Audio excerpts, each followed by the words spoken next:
Welcome to episode 416 of the Geeks for the Win podcast, the tech and gaming podcast from the GeeksFTW.com, where we cover all things geeky. I'm your host, William, and I'm joined with my co-host, Stuart. Can your heel cramp? Because mine just did.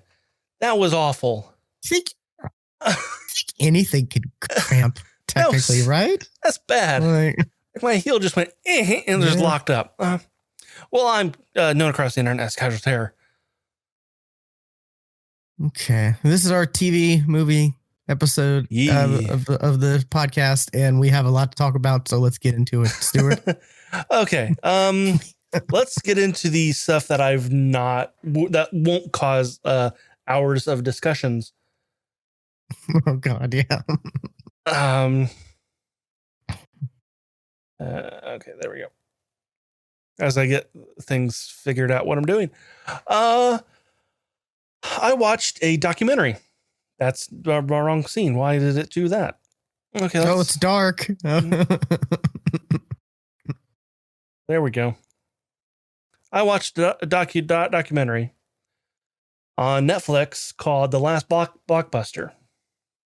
Oh, I've been meaning to watch this. Yeah. Now, I did see, this was after I watched it. People on TikTok were saying, ha ha, Netflix did a documentary called The Last Blockbuster. Ha ha ha ha. No, they didn't. This is not a Netflix documentary. No, this is, I think this was before it came on Netflix, because it's being on Netflix is new to me. 6 months old. It's just now on Netflix. So that's the whole thing. This was out before. This I saw this on VOD a bit ago. Yeah. And also people who were laughing like, oh, Netflix did a documentary on The Last Blockbuster. Ha ha ha. Did not watch the documentary. Because even the talking heads in the documentary were saying like, well, wasn't it Netflix that did it? And the documentary does go into it, and no, it wasn't. They didn't help, but no, they weren't the actual cause of why Blockbuster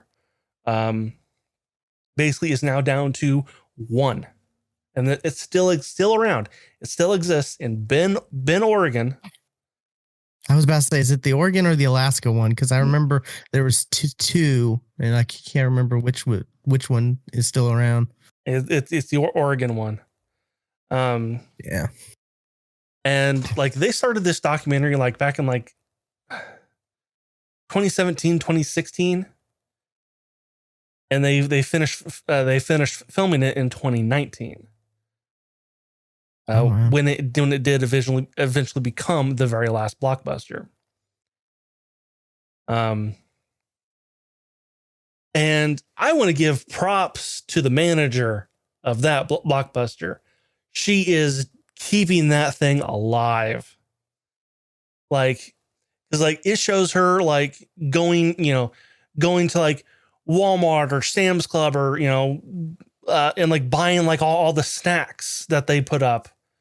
Or like she said like if there's a movie that a customer wants, she goes to Walmart to buy it, or if Walmart or Target doesn't have it, she buys it on Amazon. I'm like, oh wow, yeah, like good. Like she is. Like, is it actually a Blockbuster? Yes. Or is it yes. It is owned. So it's a business Blockbuster. It is owned like the by company. Okay. Dish, right? Yes, Dish. They own it.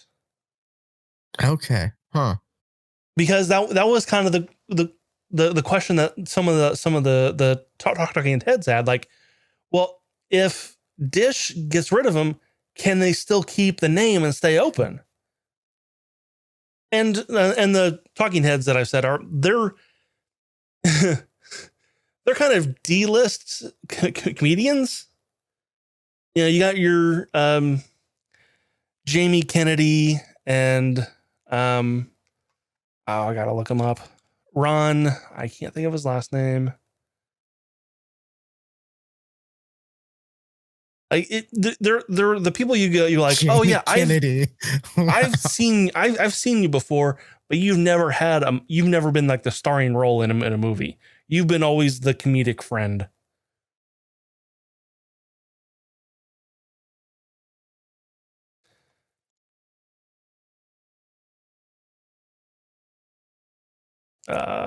Where is Ron Funches? That's who I was thinking of. But also like Brian Posehn, Kevin Smith. Oh, you mean King Shark? Ron Funches. Yes. From the Harley Quinn show. I love him in that show. He's so good. Doug Benson, like it's like it's names like, oh no, yeah, I know you, kind of a, but and they all have some, or at least like Jamie Kennedy, you know, he's talking like Blockbuster is what gave him his break in acting.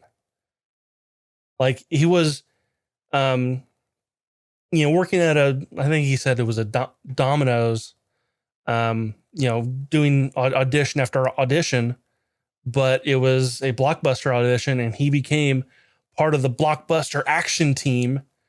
And they went, who also, Jim Gaffigan was also one of them, and they went around to like different Blockbusters to open them, and like they were on like all the commercials and stuff. Like, like I don't remember this at all. I don't either. This is I don't remember it at all. But yeah, I was like, and some of these comedians, you know, they used to work in Blockbusters or stuff like that. Like it was a very interesting documentary, and I really liked it. Oh yeah, I can't wait to check it out. Yeah, because I mean, it's not just that it's it's a Blockbuster, but the fact it's a video rental store, period. Because like, what was it? We had a Family Video that just finally closed. Family Video is, I think, the last kind of chain holdout. Yeah, because there are some Family Videos that are still open around here. And yeah, ours finally shut down, and I just can't imagine how it stayed open as long as it did. No, like, it's baffling. Like I want to say the one like not too far from me. I've lived here three years, and it was at least open when I moved in. So it's been at least 2. It was before that. It was there was the one before that shut down was Hastings Entertainment, which I mean that made sense because that had like everything, like video rental, music, pop culture. When I was reading physical comics, I went to Hastings to Hastings, to buy them. I remember, contacting at Hastings back when like the big X-Men or Avengers versus X-Men was happening. Like everyone was trying to get a copy, and I was like, "All right, do y'all have? Are y'all gonna have it?" And yeah, crazy. But the last Blockbuster is it's still open. I even checked.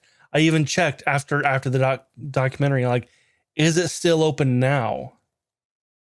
Because it ends, they ended filming in 2019, but they were still editing it into 2020, and there were still like when in the midst of this pandemic, are they still open?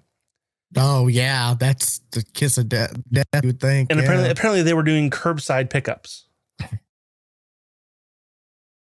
Or they are doing curbside That's pickups. interesting. So they still exist even today.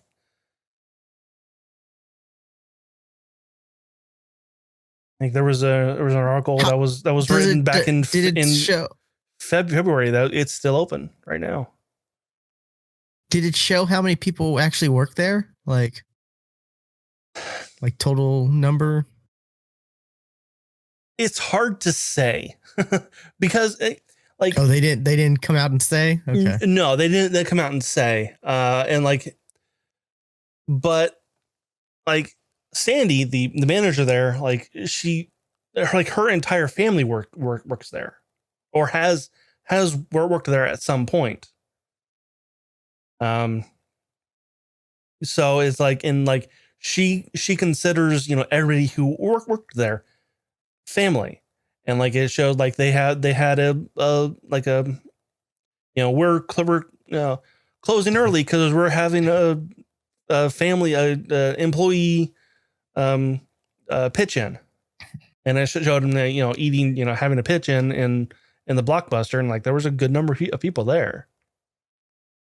I imagine it's a real small crew size or employee size. Well, what got me was the computers that they're using. They're still the IBM 90s ass computers, and it shows the manager actually digging into an old computer and taking out ribbons and stuff,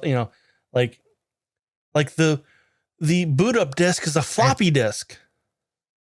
I imagine they have to, right? Because there's no way they're going to update their systems to use new technology. No one's going to do that, right? I mean, the computers they're using for from the 90s, and Blockbuster didn't go out until mid 2000s.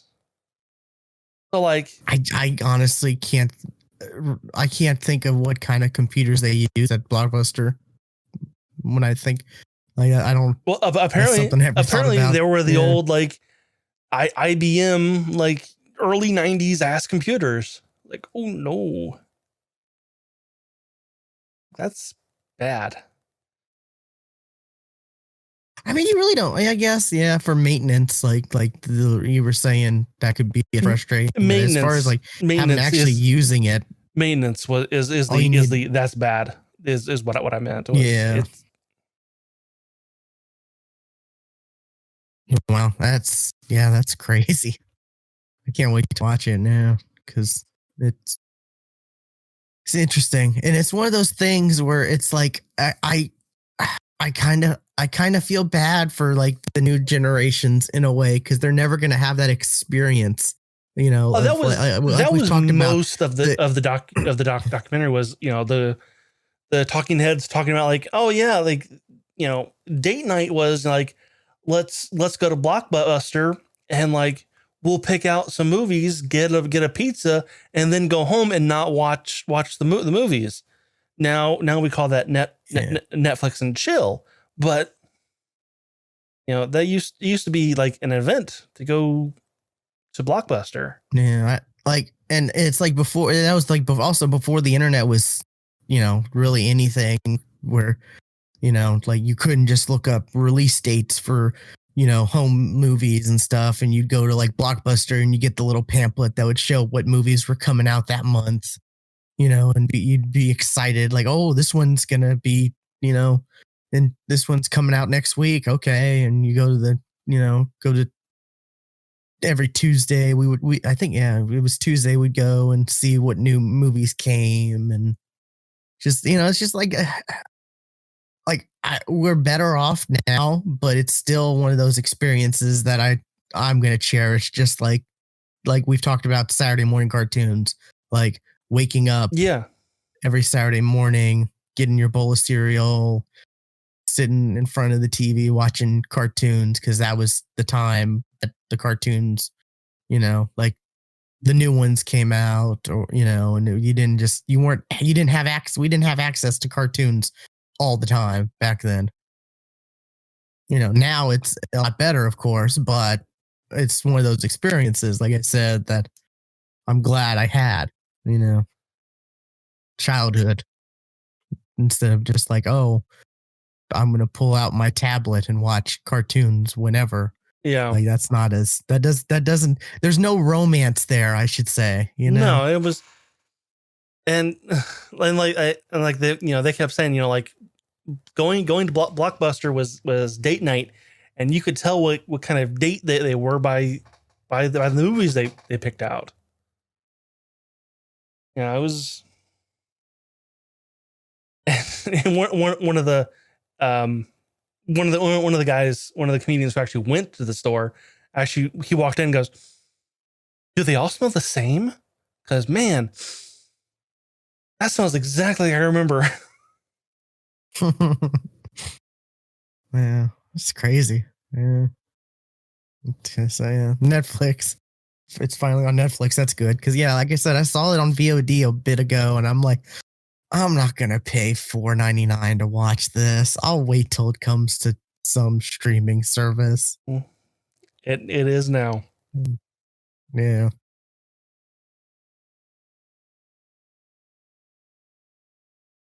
But what have you watched? Okay, something that I've watched, which I see it just got a season 2, or it's been renewed for season 2, which I'm happy about, is it's a sci-fi, or as you like to call it, sci-fi Okay. show. Was it Resident Alien? Resident Alien? Resident Alien, yeah. With what's his name? Alan Tudyk. Yeah. This is a good show. I kind of like this. It's Alan Tudyk is this alien who's like been sent on this mission or whatever, and he gets like stranded on Earth. Because stuff happens. I don't want to give too much away, but stuff happens, and he meets, this person, and he ends up like killing him and taking his identity. And it's real dark at the beginning. Like, and there's a lot of, so there's a lot of comedy in this. So it was a real, like, kind of a whoa when at the very beginning, where it's like, oh, there's straight up murder at the very, like, at the very beginning. Like, this is kind of dark. Like, how are we supposed to be, he's supposed to be the protagonist we're supposed to relate to. Like, how are we gonna, then, it gets there, and I won't spoil too many things, but there's like the big thing is, like, he's the person he took the identity of is a doctor, and the town mayor and sheriff or whatever come to him because the actual town doctor was murdered, so they need him to, like, do the autopsy or all this, and that kind of stuff. And they rope him into being the town doctor, like, until they can get a replacement. I think I'm like halfway through it. I'm a few episodes behind. It's not all, the whole season isn't out yet, or hasn't been fully out yet, but I've watched enough to where I like it. It's interesting. It's got a lot of different characters, different lifestyles, it's this small town in, I think, Colorado. Like, so it's not it's not like a big town or city or anything. It's just a small little town. Like I said, like, they have one doctor, type of thing. Alan Tudyk is great, though. Yeah, like, looks like this is based off a comic, off a Dark Horse comic series. Oh, that's cool. Okay.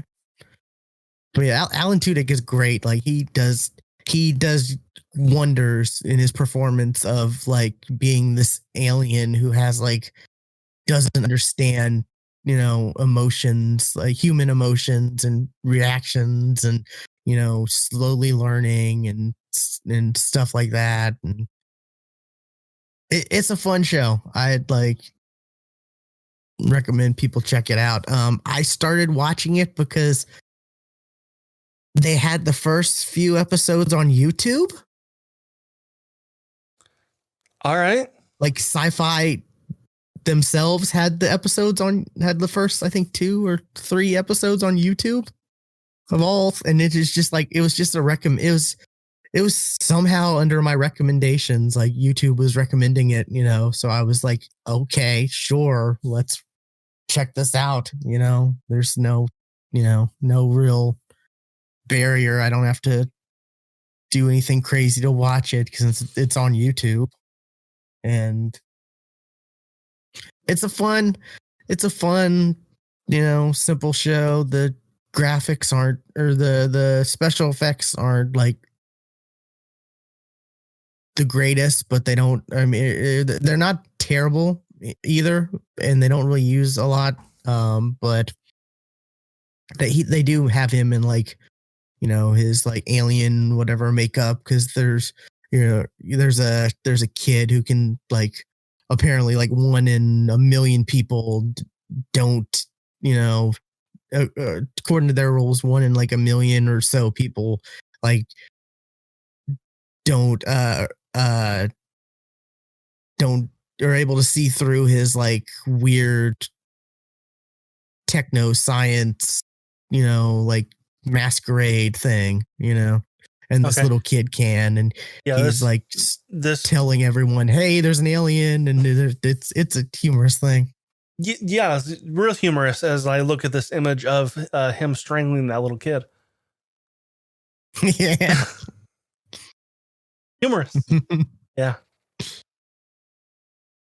Like I said, the very beginning, I mean, hey, you have Homer Simpson strangling Bart. That's pretty humorous, right? That's a cartoon. That's a cartoon, though. It's a TV show. It's not real. It's equally not real.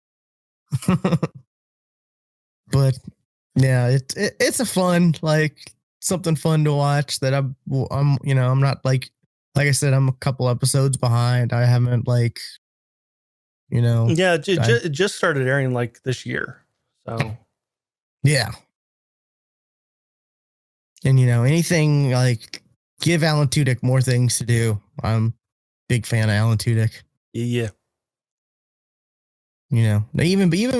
Even like Firefly aside, I've enjoyed him in other things, Yeah, he was great as that chicken in Moana.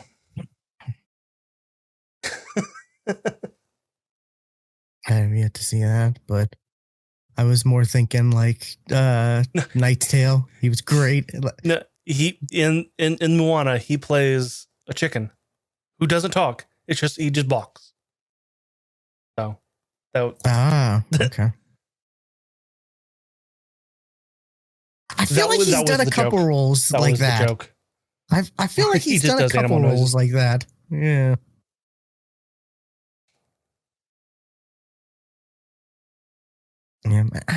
Yeah. Yeah. So that's just something real quick I'll bring up because it's a fun show. I'm enjoying it. It's nothing like, it's not breaking the mold or doing anything wild or crazy, but it's entertaining. And that's all you can really ask for. That's right. Is something that's going to entertain you and escape from reality, which I look forward to every chance I can, because reality sucks. It does indeed. What else you got? Speaking of reality, I'm going to talk about some anime. Now, stop me if you've heard this before. All right. You live on Earth, right? And London. Okay, think of London, but there is a different side of London that most people don't see. A magical side, a different side of London. Diagon Alley. This is nothing like that. Apart from that description I just said, this show is nothing like that. It's called Burn the Witch. This is on my watch list. Yeah. It's about, and I've only watched the first episode, so I can't. I can't really say much about the show. I've only watched the first episode. But this takes place in what they call reverse London. Okay. And why it's reverse, I don't know. It's just, it is. And most people can't see it. But they said like 79% of all deaths in London or in the world are related to dragons. But the dragons are in this reverse side of the world. So you got these people who live in the reverse side that stop dragons. I guess. I don't know. Like I said, I've only seen the first episode. But like one of the main characters, she's like this big pop star in front London, as they call it. And she wants to be a dragon lancer. I think that's what it's called. Which I guess is they go out around killing dragons. Which right now she is a dragon piper. So she just lures the dragon. Okay. She lures the dragons to an area where the dragon lancers can kill them, or dragon sabers. That's what they're called. And it's actually a quite bloody anime. Like I wasn't expecting. Like there's a dragon in the first episode, and like its face gets cut in half, like up and down. But you still see like. You see like the entire insides, like see like the brain and like the eyes, like where the eye sockets kind of were, and like part of the mouth, and it's still moving about. Like how is it seeing? I don't know, because its eyes are cut in half, but it was quite gross, and its tongue was still kind of able to go, blah, blah, blah, blah, which was also quite disturbing. But it looks good. I like the animation. It's smooth, I guess you can say. Yeah, this is one I added to my list just because just the cover like that you have right there. I saw, and I was like, I saw that, and I saw it dubbed, and I'm like, oh, I'll give this a shot. Why not? You know. Well, I like that art style. It doesn't look weird. I read the the synopsis. I'm like, oh, this is Harry Potter. First line of the movie. Fuck fairy tales. I'm like, okay, this is not Harry Potter. Or no, it was fairy tales are bullshit. I'm like, okay, yep, not Harry Potter. Nope. It's not. Not your mama's Harry Potter. All right, what have you been watching? I'll go with an anime. The Quintessential Quintuplets. Oh, I've heard of this one. It's an interesting one. There are quintuplets. So 5 twin sisters, but they're not twin. They're quintuplets. Well, 5 identical sisters. There you go. I should say. You go. Yeah, that's why I said twin, but I was thinking identical. Yeah. So yeah.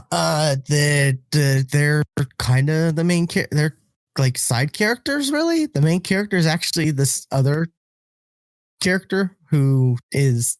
He's like a very smart person, and he's like all about studying, and that's his big thing. His family's in like financial debt, for some reason. It's not quite sure. It's never like explained why. Although I kind of have some theories, but at least that I'm not gonna say that anything else because it might spoil some stuff. But and he so he's very like one of the first things he does in the show is like, oh, I'll have the barbecue combo, hold the barbecue. And he's like, that's even you get soup and rice, for less than the price, or for less than the price of just rice, by doing that kind of stuff where he does, like he's always pinching pennies and saving money and trying to figure out what to do and how to not spend money because they're so poor. But he ends up getting a job, and his job is to tutor these 5 sisters. And let me guess, they all fall in love with him.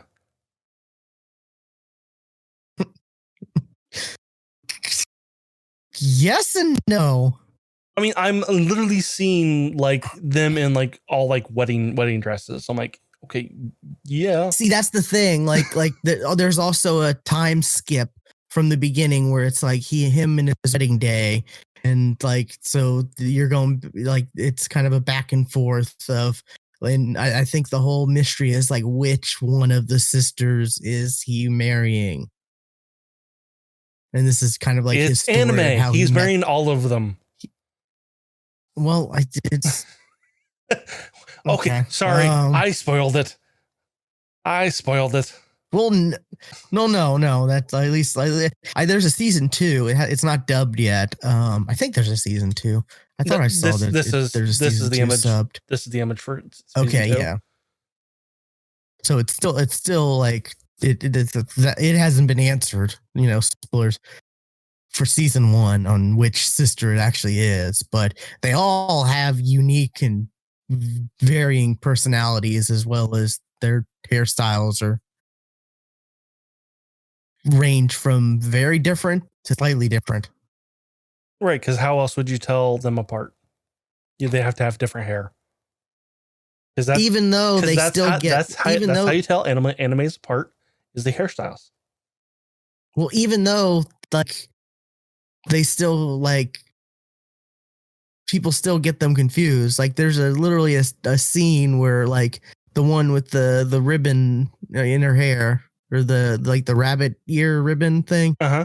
Like she's inside of a building, and like for a test, and they're trying to, the rest are late and they're trying to get in, but they're not letting them. So they all put a ribbon on their head and say, "Oh no, you remember me? I was just in here." Even though they all have different hairstyles than her and different hair color. Like yeah, like all of their hair colors. Oh yeah, are I do. Yeah, the guy's like, "Oh yeah, I do remember you." And what and they sneak in, they Scooby Doo their way in. Okay, that seems like a Scooby Doo thing, right? Sure. So, was Scooby Doo and Shaggy like dress up like to trick the ghosts into like passing through, or the monsters, right? Yeah, that's a Scooby Doo thing. Anyways, it's a fun fun little anime. There's not like gratuitous fan service or anything like that. So just want to put that out there. All right. Because you would think with something like this, there would be. No, because this one seems more chick anime. It's the rom-coms that are targeted. You think chicks, this is more shoujo? Not dudes. Yes. Okay. We see if it's actually considered shoujo.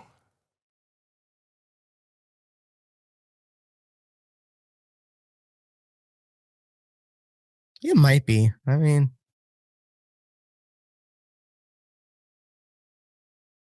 Genre: harem, comedy, romance, school, shonen. okay, yeah.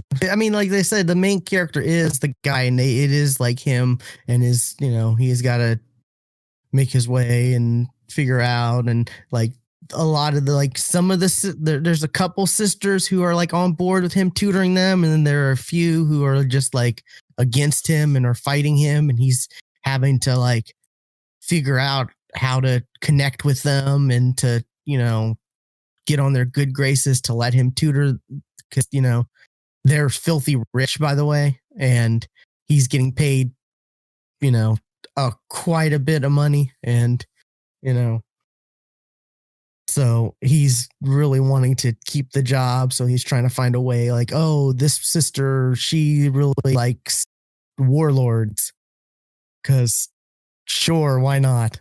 And she ends up like challenging him to see how smart he really is, and like, oh, what about this, and like Japanese history type warlord stuff, and trying to see if he's really as smart as he seems, and he ends up thinking he passed, and then she makes a comment and he doesn't understand, so she's like, oh, well, guess you aren't that smart, and then he dives deep into that kind of stuff, studying to try to win her respect, to try to type of stuff like that. Just the one sister example. So Sure. it's a fun anime. I enjoyed it. I'm glad there's a season 2. The way it ended, like, it could have just ended with the first season, you not knowing which sister it was. Like, I totally could have seen that being a thing. 100% tell you that you won't find out in season 2 either. Oh, I'm sure not. Yeah. But I'm just saying, because they want you to thing. buy the light novels, because that's what this is. If you want to find out how it ends, you gotta buy the source material. Yeah, and see, that's always one of my issues with these type of animes, is when they have like all the different characters vying for fight, the harem type, whatever. Because you always get there's always the one that you like. Yep, there's always the one. There's always the one you like and you're rooting for, and yeah.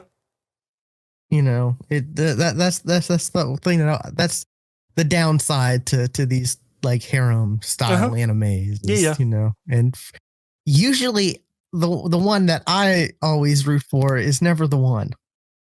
It's always sad. So, well, you may not have had a fan servicey harem anime, but I sure do. Oh, spicy. What's this? Called Only I Can Enter. The hidden dungeon Only I Can Enter. And like I said, this is on my list. This is a harem fan servicey anime. Yeah. There's only 3 dubbed, I think, on this, right? I think so. Yeah, I'm waiting for some more. Well, this one, the main character, it's in a like RPG world, but it's not isekai, but it has isekai tropes. Like, the dude straight up has the Great Sage skill. Like, okay, wait a minute. But anytime he uses the Great Sage skill to just ask a question like, oh, where's the closest dragon? The Great Sage will tell him, but he gets a massive, massive headache. Like a debilitating headache. Gotcha. Well, like literally episode 1,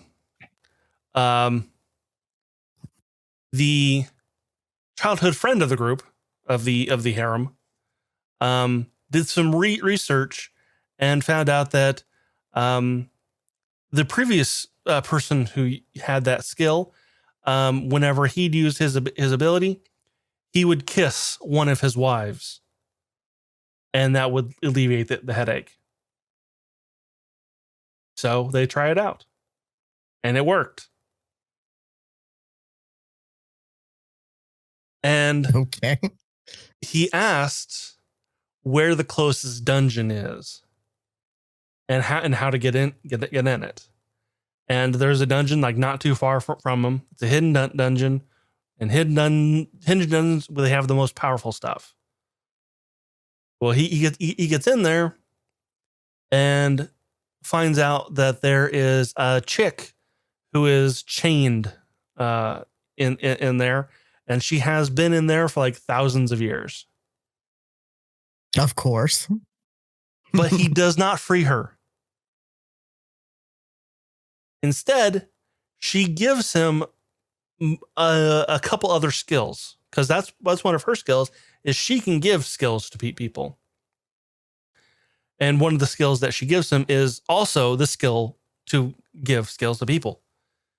But the skill is like editor, like skill editor. So he can actually change skills or create skills. Okay. You got a light show going on. There's a light bulb. Yeah, I think it's burning out.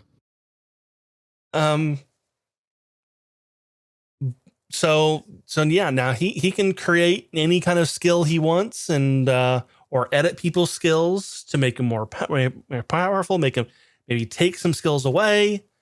You know, he becomes OP. Well, in order to use that to write a skill, he has to use what is called LP points. And that's like life points. Or to get more life points, he's got to do stuff that makes him feel good. Like getting a bunch of money. Okay. Like, hold on. Getting a bunch of money and buying something with all that money, or eating a really good meal. Or, of course, yes, like you said, this like I said, the fan service anime. So what does he do most of the fucking time? Yeah.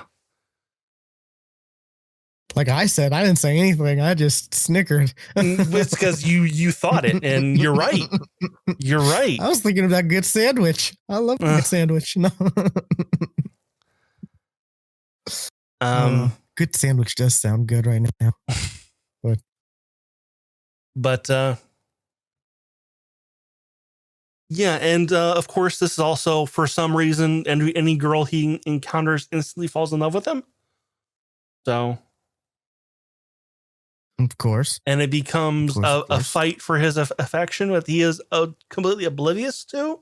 I don't know how, because they fucking talk to it. They talk about it like right in front of him, and he's just like do.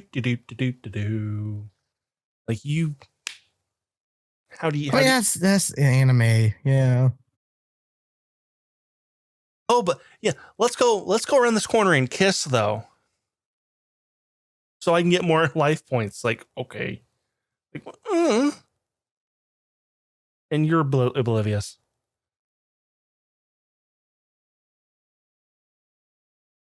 Interesting. Yeah, I've got this. I've got this on my list, but it's just that I'm gonna wait for more episodes, type of thing. There's a lot of animes that's out now that only has like a few episodes that I'm like, I could get into this. Yeah. So I'm gonna wait, because I don't want to have like 7 animes that I'm like waiting week to week for. I've got 3 that I'm week to week on, and I've already talked about them. I talked about it last time. Yeah. Spider, Jobless Incarnation, and Slime. And oh my god, Slime. Yeah. Season 2 of Reincarnated as Slime is so fucking good right now. Is it? That's great to hear. Yeah. Like, it comes down to like, I didn't realize there are OVAs for that. Yeah. Yeah, I just saw their OVAs for it, and I'm like, I don't think I watched the OVAs. That's there's awesome. like 3. I can watch those. There's like 3. Yeah. It's like I can watch those without technically watching the season 2. Loophole. But yeah. But like Okay. where the slime is at on the dub was like it's not even introduced the good part yet. Oh, gotcha. So that light behind you, man. Give me a second. Oh, go. It's a rave behind you.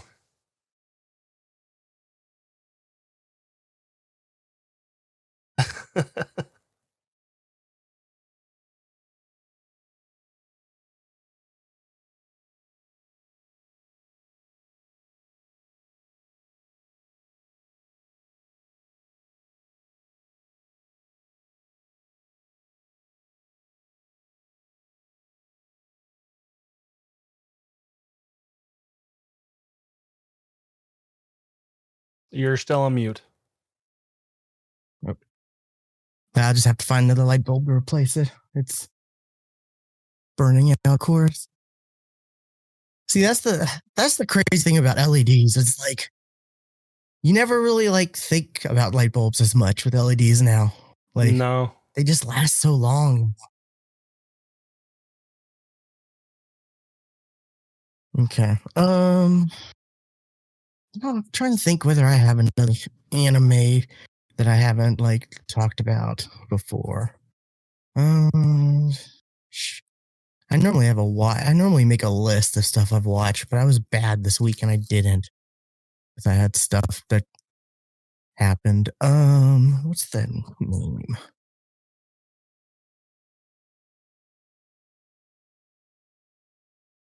Is that what it's called?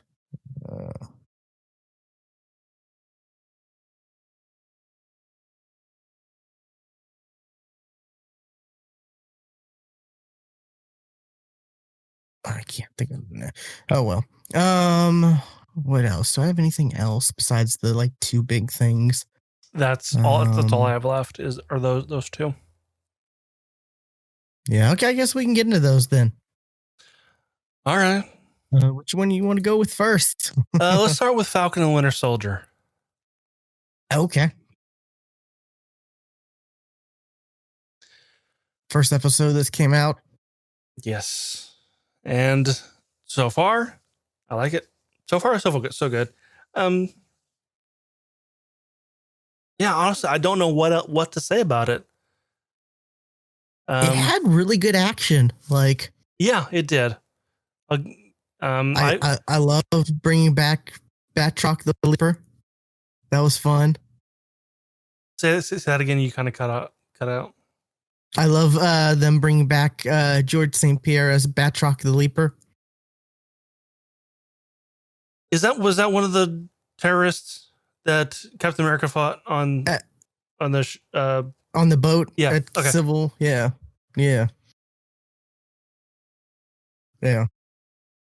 George St. Pierre is an MMA fighter, so it was kind of interesting how they casted him as, being the Batroc the Leaper, who's known he's like for a mercenary, like a French mercenary, if I'm not mistaken.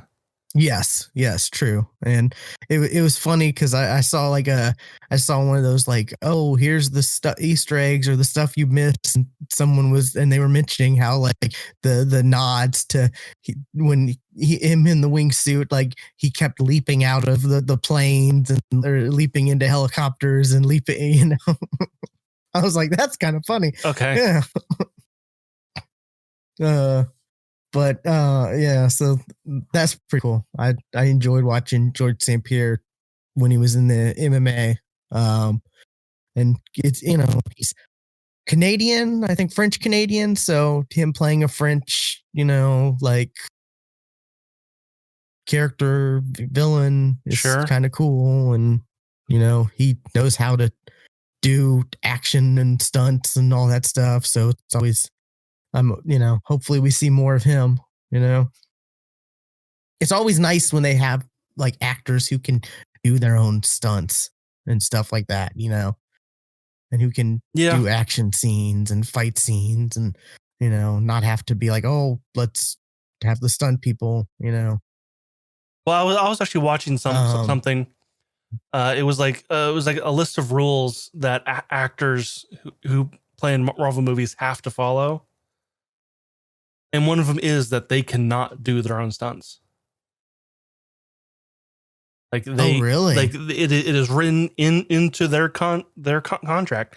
They cannot do like their all own actors stunts. or just the big ones? I don't know if it's all of them who have a name, but it's definitely the big ones. Like even if like, yeah, I imagine the big ones for insurance reasons, right?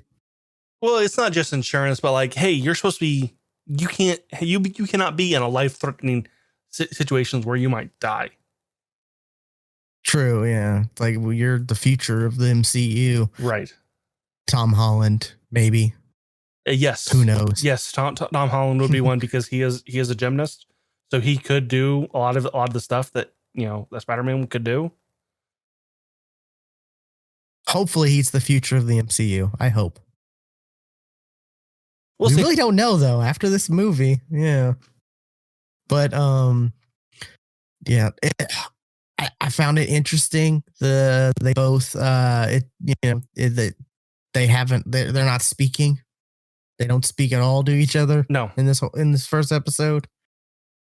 Like we even see Bucky's been avoiding Sam's Wilson's calls. Right. Yes.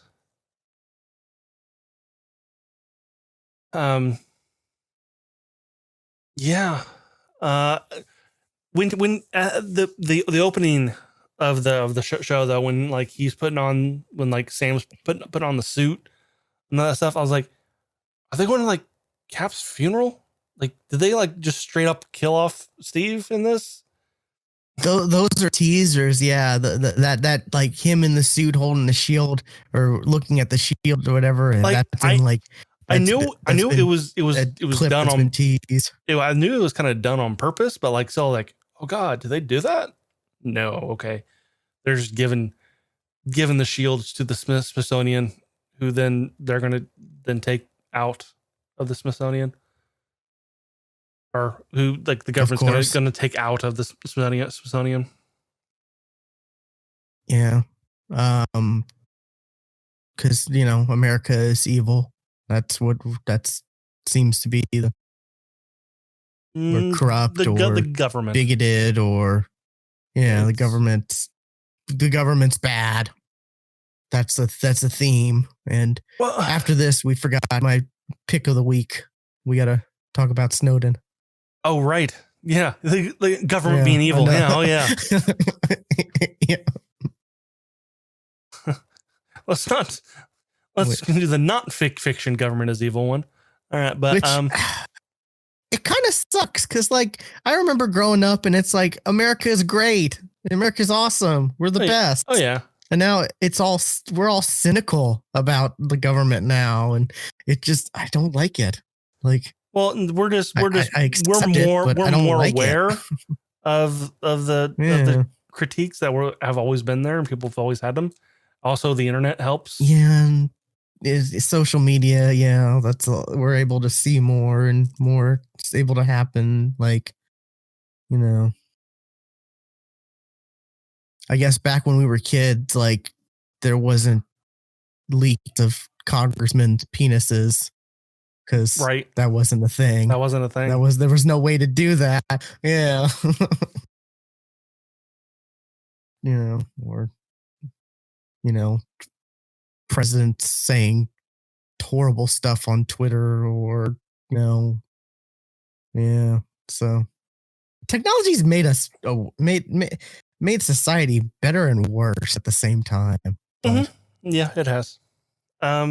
Anyways, were you surprised as I was to see that Sam like knew how to work on his own suit as much as he did? Because I was like a little bit. I mean, yes and no. I mean, I can see him like, if I'm going to wear this thing, I'm going to know how it fucking works. if I'm going to trust my life, but he to was this, like tinkering, like I guess, like kind of like Tony Stark would tinker with type, like he seemed, they even mentioned, oh, that's Stark level tech, and right? But like, who knows, like how deep he was going into it. yeah, that's true. Like I can work on my computer, but like when you get down to like the diodes and the capacitors, I'm useless. Yeah. I got you there. Or like, hey, this wire's loose. I can maybe solder it down. That kind of a thing. Yeah, But this episode went everywhere. There was action, there was a lot of seriousness, there was comedic scenes, right, like, and quite a bit. And this kind of like WandaVision kind of made you think, like, the post blip or post reversive blip, like, man, the world was really fucked up when people came back. I mean, it's the world kept going. Well, yeah, and it got to a point where, like, and like it kind of goes with like what the I just had the name flag The Flag Smashers. Flag Smashers. Thank you. What they were thinking, like, I can see, like, financially the world kind of probably was better because, like, there was like more wealth for people. There was food. Thanos wasn't. Thanos wasn't evil. Kind of a like. I mean, apparently there's enough food for everyone on right now, like on Earth. It's just it's not distributed. It's that you can't. It's not able to be distributed. But also it's not profitable to do that. Yeah. I got to thinking, like, man, like, yeah, Thanos snapped half the world, but like it wasn't like oh, like half of my town. No, it was half of the world. So like towns could have become ghost towns. Countries could have went down like 3 people. Like, it depends on like where you were on that. Like, you could have died because you were by yourself. Yeah. And then all of a sudden people come back and like maybe like towns were abandoned. Like, I just kind of like that 100% happened. I know that had to have happened. Like, towns were abandoned because, like, there's not the population to sustain it that they used to be. I mean, we even saw, was at the beginning of Endgame, they showed like the stadium where all those cars were, because they can't, I guess there's no one to move those cars, or sure. I mean, that they were all the gone, town that stuff like that. The road that in San Francisco that Scott walked down was like, it was awful. It was abandoned. Exactly.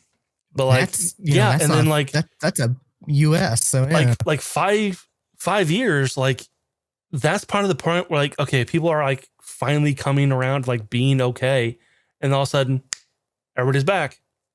Like, now we have to fucking change things again. Like, dude who was, a district manager McDonald's became a much higher up in McDonald's. Now like, oh no, the previous guy is now back. Like, what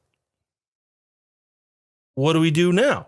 I mean, yeah, and you could also dark, like, oh, dude who is gone, his wife remarries.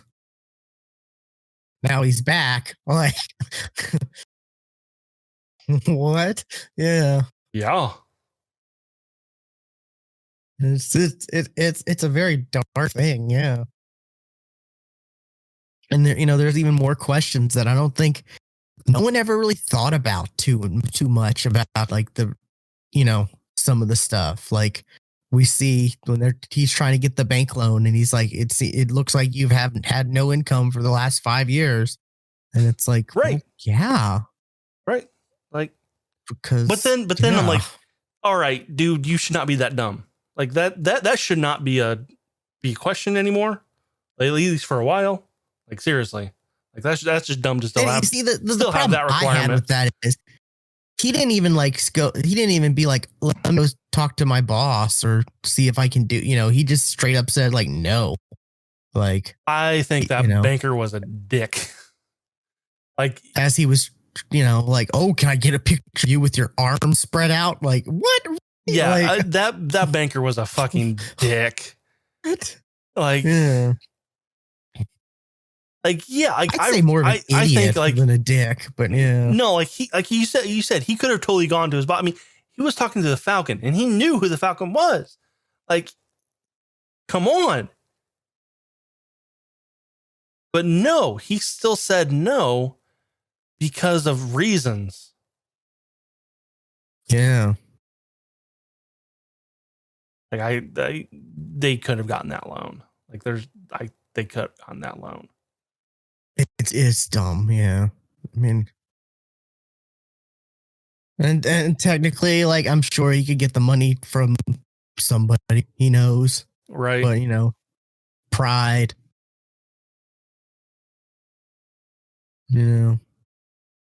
But and then we got, was it Bucky and his, what he's going through? Yeah, that was the trauma he's going through. That was the amends he's having to make. That was rough. It was kind of it's like a dark, and then you have that humorous moment where he's like, I'm no longer the Winter Soldier, I'm Bucky Barnes, and yeah, I'm here to make amends. And it's like, okay, it's kind of. And then he goes on a date. I don't know. I thought the date was weird. One of the breakdowns I saw was the instruction booklet was for the electronic version of Battleship, but the game wasn't the electronic. All right. I was like, oh, that's kind of funny. Yeah, I don't know. What kind of bar like keeps a board game behind it? Like, that was a little. I don't know. She said she said she played it with, like, I don't know, other people or something. She would play games with other people. Still weird for whatever reasons, but still weird. I kind of I liked seeing that, like seeing him coming back to being a human, and having emotions and not being but the like Winter Soldier brainwashed. You can't go on a date if you're not going to answer any if you're not going to answer any questions. If you won't even answer questions to your therapist, come on. Yeah. I was kind of like, what's with the gloves? And I was like, is he going to say he has a prosthetic or something? It would have worked. And he was just it would have been fine. Circulation, Yeah, there's none. There's none. Yeah, that's true. I didn't think about it like that. I got cold hands. It's a fucking metal hand. Yeah, but yeah, I thought the guy he was hanging out with was maybe someone he knew back when at first I thought what I was thinking too, like maybe somebody a fellow soldier from World War II that's still alive. But nope. Yeah, I was excited because I was like, that's kind of cool. Like if that's the case, and then it's like, oh no. No, it's much sadder. Oh, okay. No, okay. Oh, it's sadder, horrifying. Yeah, we see. No. Yeah, his dream. That was a kind of a confusing thing. I wasn't quite sure if it was a dream or not. Well, that's kind of what I was like. I was thinking like, oh no, he's taken out Hydra members that he knew. That's what I thought. Yeah, exactly. And then he goes towards that kid. I'm like, wait, what's going on? No. It's going to be a joke, and he's just going to open the door for him, right? Right? Right? No. Then he pulls out the gun, and I'm like, oh, no. No, Bucky, no. So, yeah. I got to say, the biggest, like, the ending of this was the biggest, like, it was a jaw dropper for me.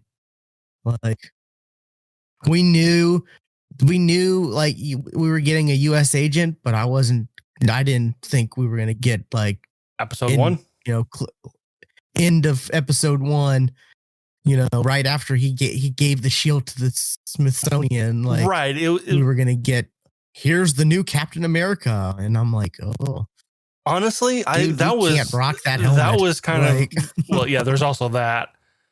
And also, like, that was a fuck you to the Avengers. Like no one knew that was coming. Like, all of the Avengers that, they did their shit and, saved everybody. And then not talk to any of them and replace Steve? Like, nah, you cannot not talk to anybody about that. Well, I mean, it's the government. The government believes, they have the right. Their Captain America was. Well, I created Captain America. I'm wondering, like, yeah, I know that, like, U.S. agent in, like, the comics is like he toes the line on being good and bad. Yeah, he's not a bad person. Yeah, yeah. From what I understand, like, he kind of toes the line. Like, he's sometimes an antagonist, sometimes he's not. But I'm, like, wondering if, like, this time around, like, because, like, they're going to get the shield from him at some point. Is, like, whether, like, this U.S. agent is, like, maybe going to be, like, incompetent. Like, yeah, well, when we saw one of the Flex Smashers, he has, like, super soldier serum type abilities.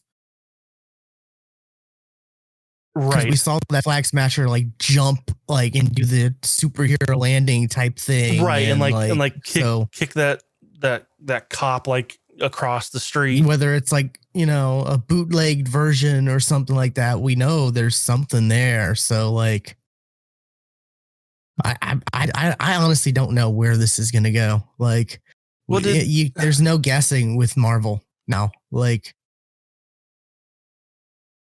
did I'm blanking on name. Xenos, is that his name? Xenos, U.S. agent. Did Zemo. Is it Baron Zemo? Doesn't he have, like, super strength? Say it again.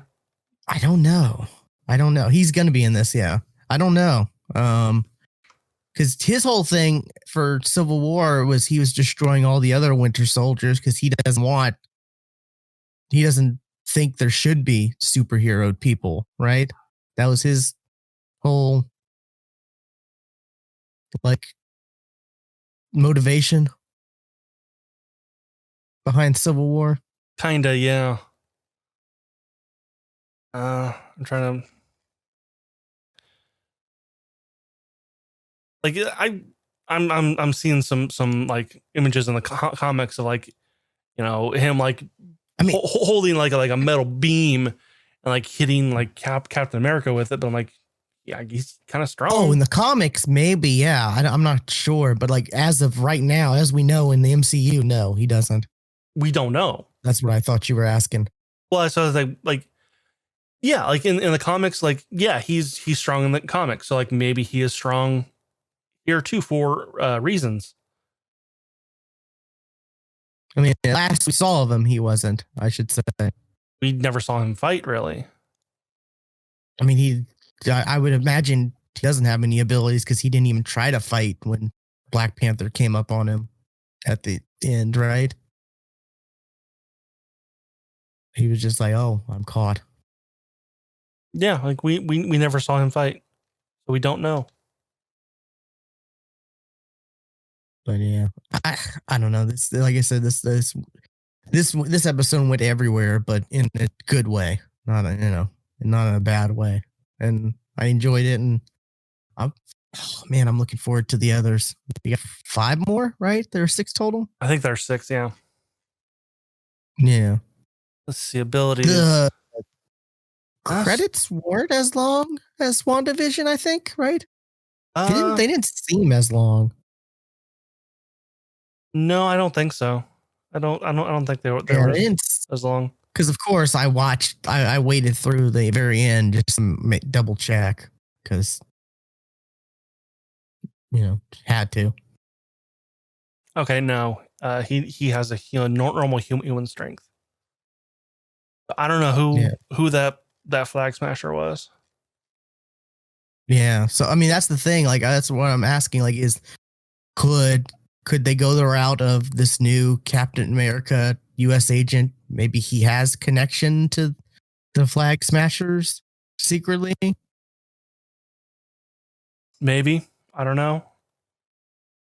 I mean, like that's we did see in the trailer him fighting a group of flag smashers, but then that could just be a show.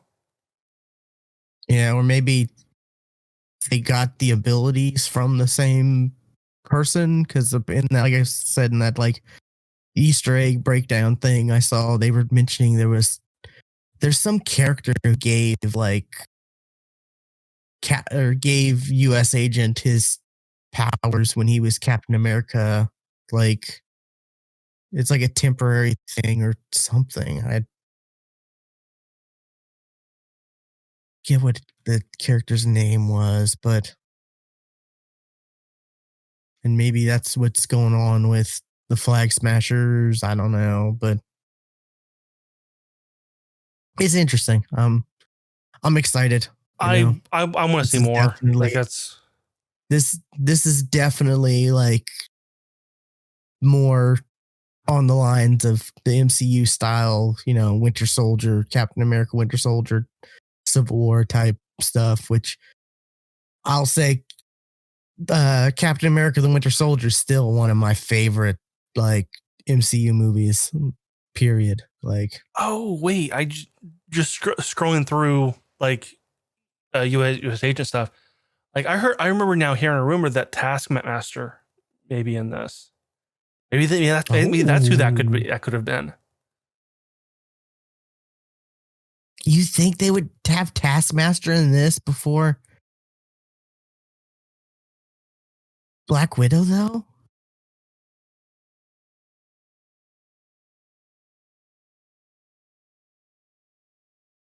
Like, don't get me wrong, I love Taskmaster. I think he's a really, really cool villain. Like, absolutely. Just I mean, when you try to think closely about his powers, it sounds goofy, but it's cool how he's able to like mimic fighting style, or not mimic, but just take on their fighting styles. Photographic reflexes. Yeah, it sounds cool. Yeah, like I don't know. Sometimes the like sciencey like breakdowns of comic book stuff sounds dumb, and sometimes I love it, like photographic reflexes. Yeah, but it's good. I can't wait for more. I'm curious on more. Yeah. But it's got that like that same feel as the Winter Soldier movie.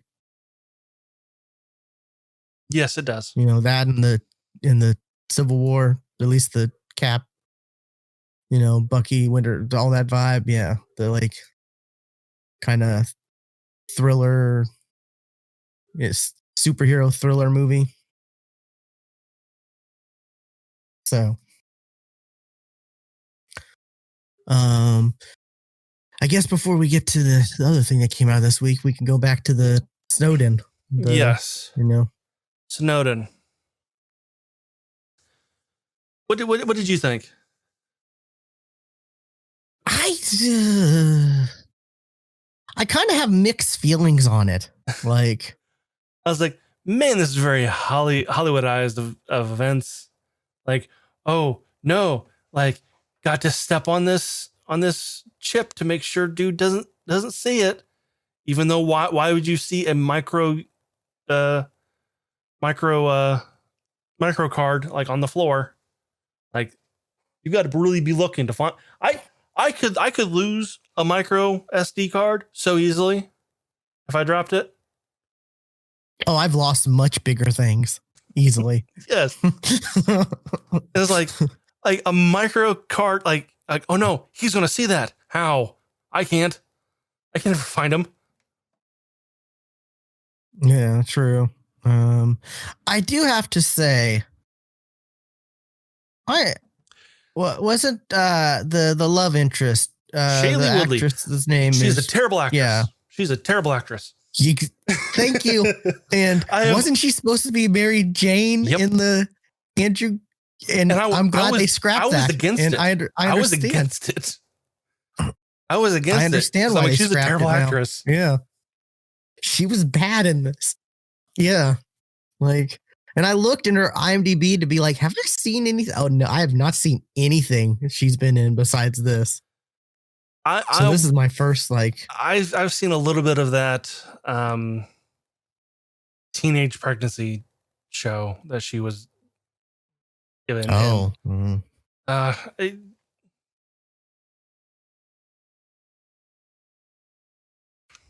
can't think of the name of it now.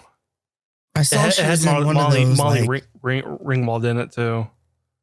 She was in one of those young adult, like, books turned into movies. Divergent, yeah. I get those. I get that, Maze Runner, and something else confused because they like all came out around the same time, you know? Oh, that'd be Hunger Games. Well, yeah, that, and there's another one besides that. But yeah, there's a lot of those type of movies.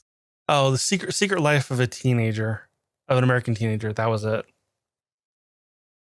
Yeah, but she was not good. Yeah. Mm-mm. I did not like her at all in this. Mm-mm. And part of me was like, am I supposed to not like the character, or is it that I don't like the acting? Like, I think it was her. Yeah, that's what I ultimately came down to, and you verified it for me. Yeah. I don't know. It was all right. Nothing crazy. Well, I was shocked to see, like, stuff Nicolas that we knew. Cage.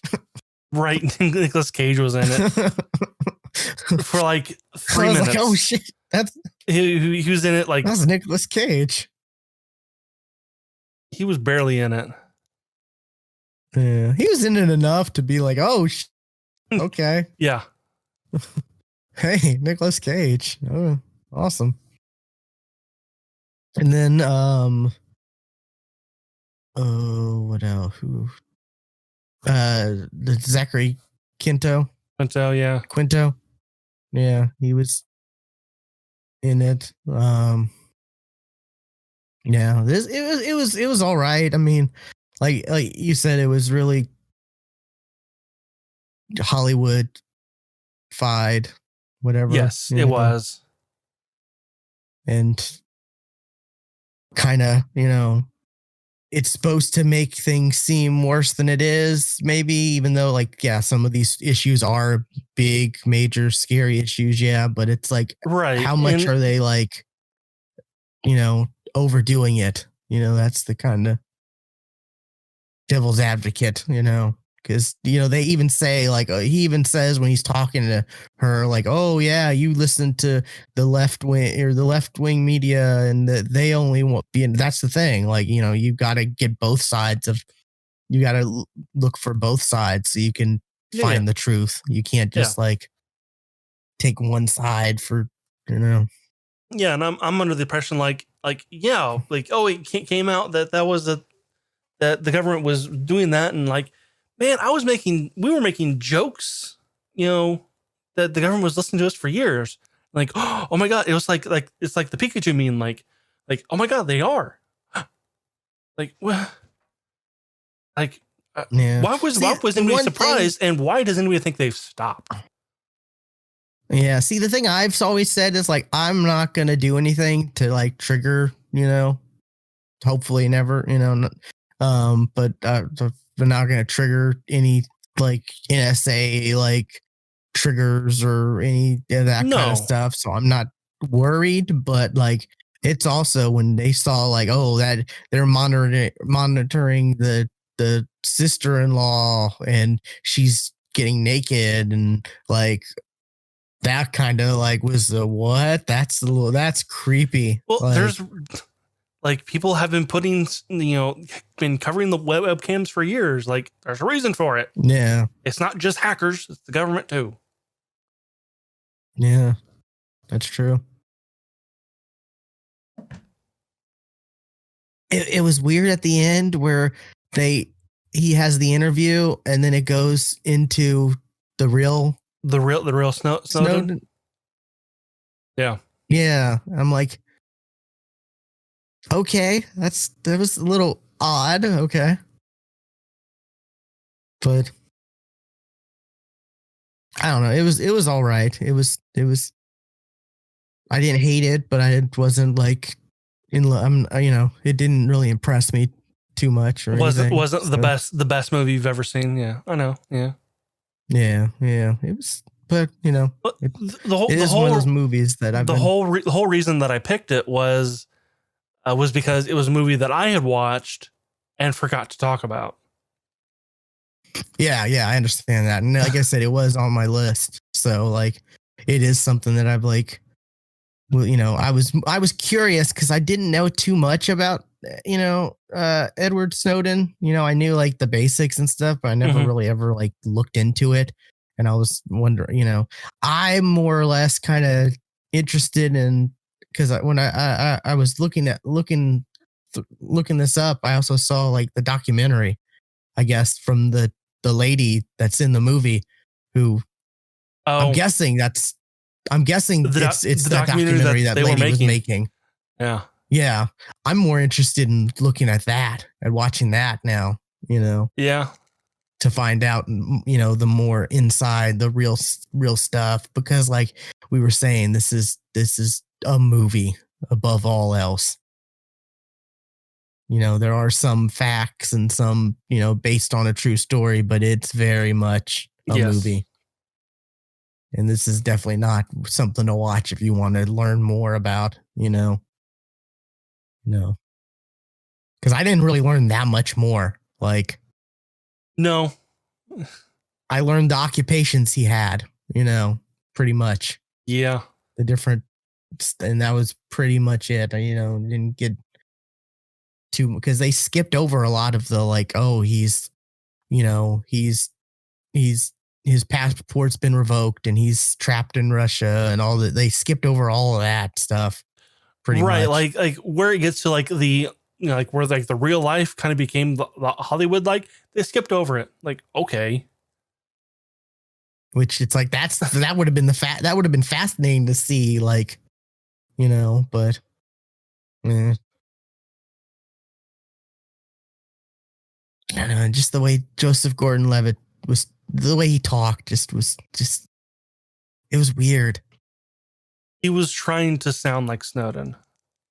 He really was. And it was very weird. Yeah. Which I respect it. He was trying. He wasn't phoning it in or anything like that. But like, yeah.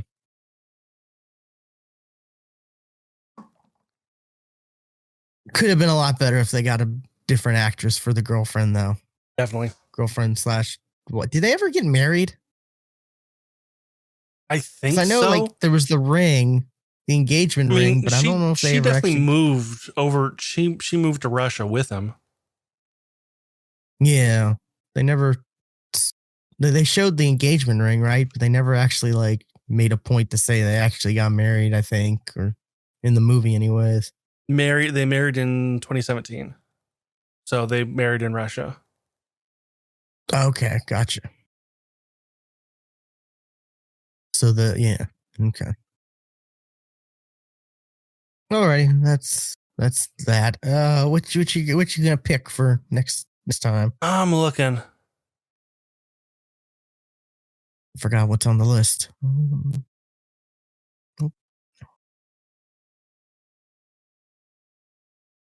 Just because I watched a video kind of about it recently.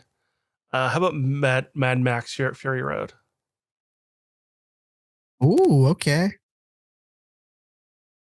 Gonna watch me some Charlize Theron. Yeah. Love me some Charlize Theron. And pay attention to the Doof Warrior. That's all I gotta say. Okay. Which and Q to 2 weeks from now, you'll ask me who the hell was the Doof Warrior, because his name was never said. But you'll know. Gotcha. You'll know.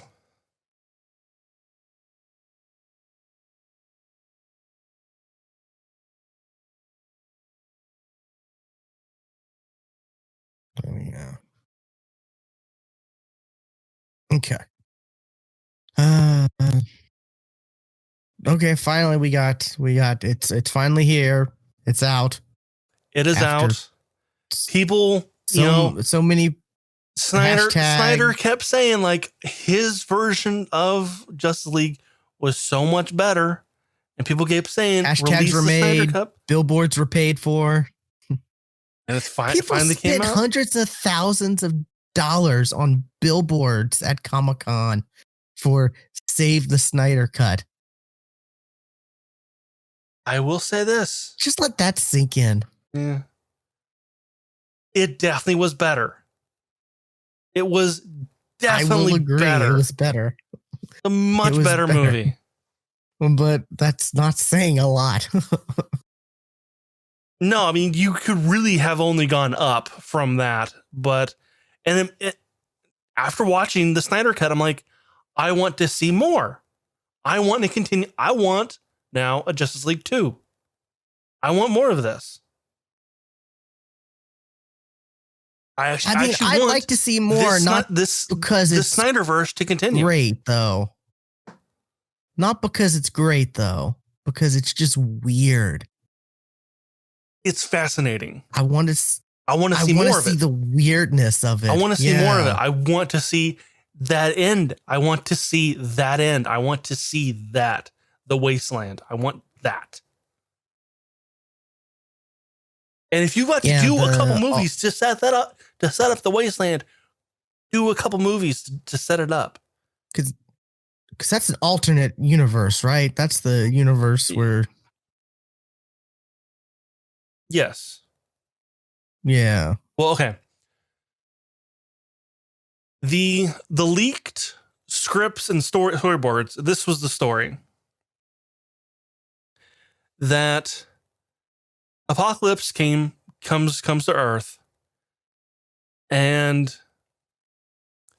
Lois is in the Batcave talking to Bruce because, and in that world, while Superman was dead, Bruce and Lois had a depressing hookup. Like that's like. Yeah, real quick. Do they ever state how long it passed from the time of Batman v Superman to Justice League? I don't think they ever did. I want to say they did in the Snyder Cut. Because for the life of me, I can't, I'm not quite sure how long had actually passed. Was it years? Was it months? Was it? I feel like it was months. Yeah, that's what I'm thinking too. Because the whole farm thing. Here's why I think it was months. Because if they continue with this, I don't think. Well, Zack Snyder has said he has rewritten his story to not be the one that leaked. So future things are going to change.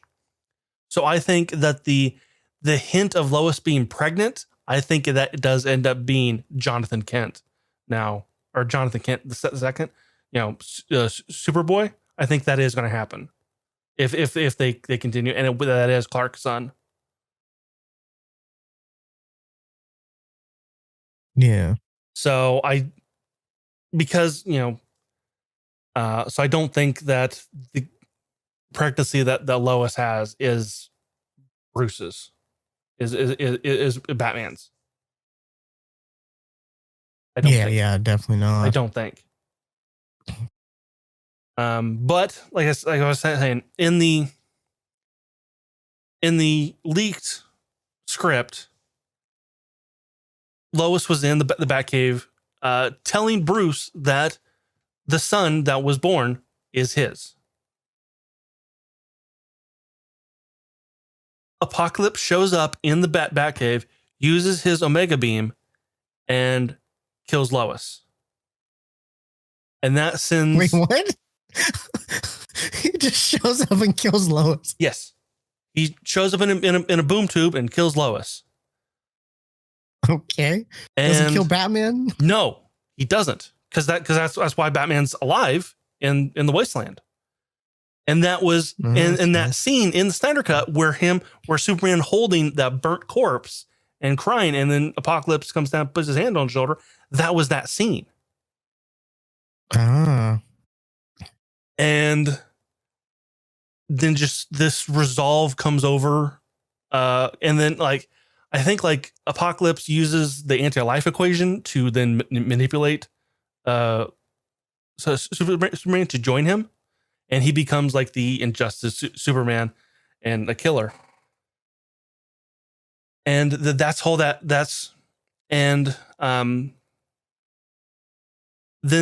the Wasteland group, the Barry, Mara, Deathstroke, and the Joker were all going somewhere where the cosmic treadmill was. So Barry could use it. It's a dumb name, but it's been around for years. It's a dumb name. I know all about the cosmic treadmill. Yeah, from Crisis on Infinite Earths and all. Yeah. So Barry could use it to travel back in time. And Barry ends up going too far, and that's where we get the scene from Batman v Superman where Barry shows up saying, "I went too far. Lois is the key." Because it's her death that leads to this whole thing. And did you notice she had a pregnancy test? That's what I was just saying. In her drawer? That's what I was saying. The pregnancy that was hinted at was she had a pregnancy test in her drawer, and she was carrying a baby basket. And that's why Bruce said, "Congratulations." Okay. Like in the movie or in the storyboard? In the movie. Oh. Wait, so she is actually pregnant? Mm-hmm. Yes. Okay, that went over my head. Because that pregnancy test was positive. Oh, I didn't notice the actual test. I just saw the box. Nope, I only noticed the box and the drawer. It was there. It was positive. Okay, wow. Then yeah, it has only been like months. It only had to have been a couple months, right? Yeah. Since she wasn't even showing. Yeah. So wow. So that whole scene with the Joker at the end of the Snyder Cut was him saying that Batman didn't have the cojones to die was in order to not have what the Wasteland happen was Batman needs to kill himself. Batman needs to jump in the Omega Beam and kill himself and save Lois. And that, that somehow, does not throw Superman into a depression that allows Darkseid to use the anti-life equation to manipulate Superman. I looked into all of this. It was like, all right, yeah. Like when I first heard about the story, like that's dumb. And then I looked into it and we're like, it actually would not have been bad. It wasn't bad. I mean, I don't know. It's not great. There's a lot going on. There was very convoluted. Well, this was Justice League 1 and 2 and 3. This wasn't just one movie. This was like two. This was two movies. And that led to, at the end of Justice League 3, Lois talking to their, somewhat grown up son about his dad, Batman. And that would have been the new Batman that Snyder would have introduced in Justice League 3.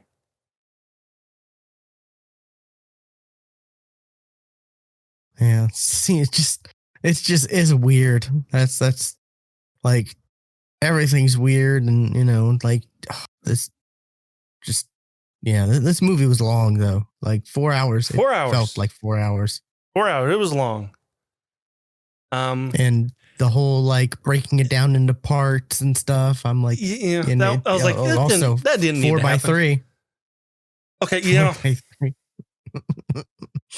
I get it. I understand it.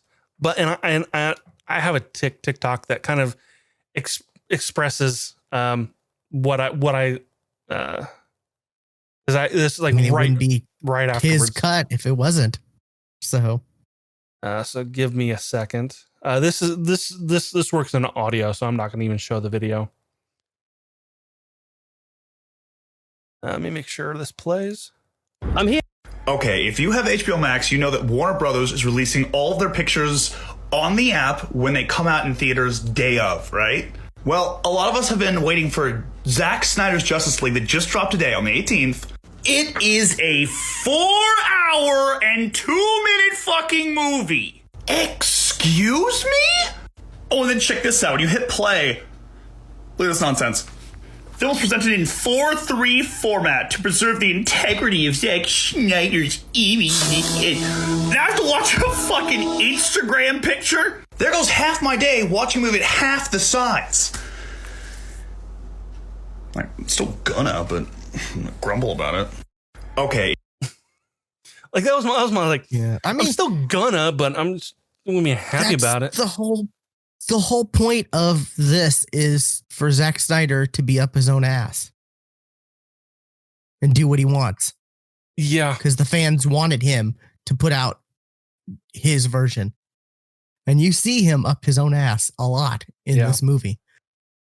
There's a lot of stuff. Hey, like, I do like the breaking down into parts, though. Movie theaters, those are not 4x3. So that's not even a movie theater ratio. So, I think it's IMAX, right? No. IMAX is 1x1.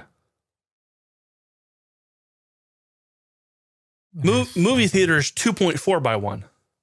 So 4x3, no. I looked it up. Yeah.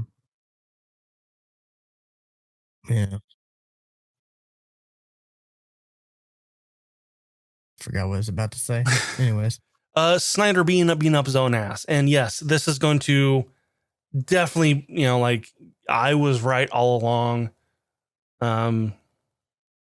This is going to, yeah. But I did watch leading up to this, all of the DCEU movies. Except for the last few. I didn't watch Shazam because it's not on HBO Max, and I didn't watch Birds of Prey because I didn't want to watch that again. Yeah. Oh, I remember what I was gonna say. I was gonna say real quick. I do like the breaking it into parts like that because it provided a good stopping point for me to stop. And, kind of like an intermission, I was able to stop because I didn't have like 4 hours to just sit. Plus, I didn't want to just watch it 4 hours straight. So apparently, like when this comes to theaters, he said there will be like a 10-minute intermission built into it or whatever. Yeah, and they have said that. Yeah, and I didn't watch it straight. Like I watched it and went one day, but I'm like I watched it like partly on the couch. I paused it. I made dinner. I ate dinner and watched the rest of it. Finished dinner, then went back to the couch. Similar stuff. Yeah, exactly.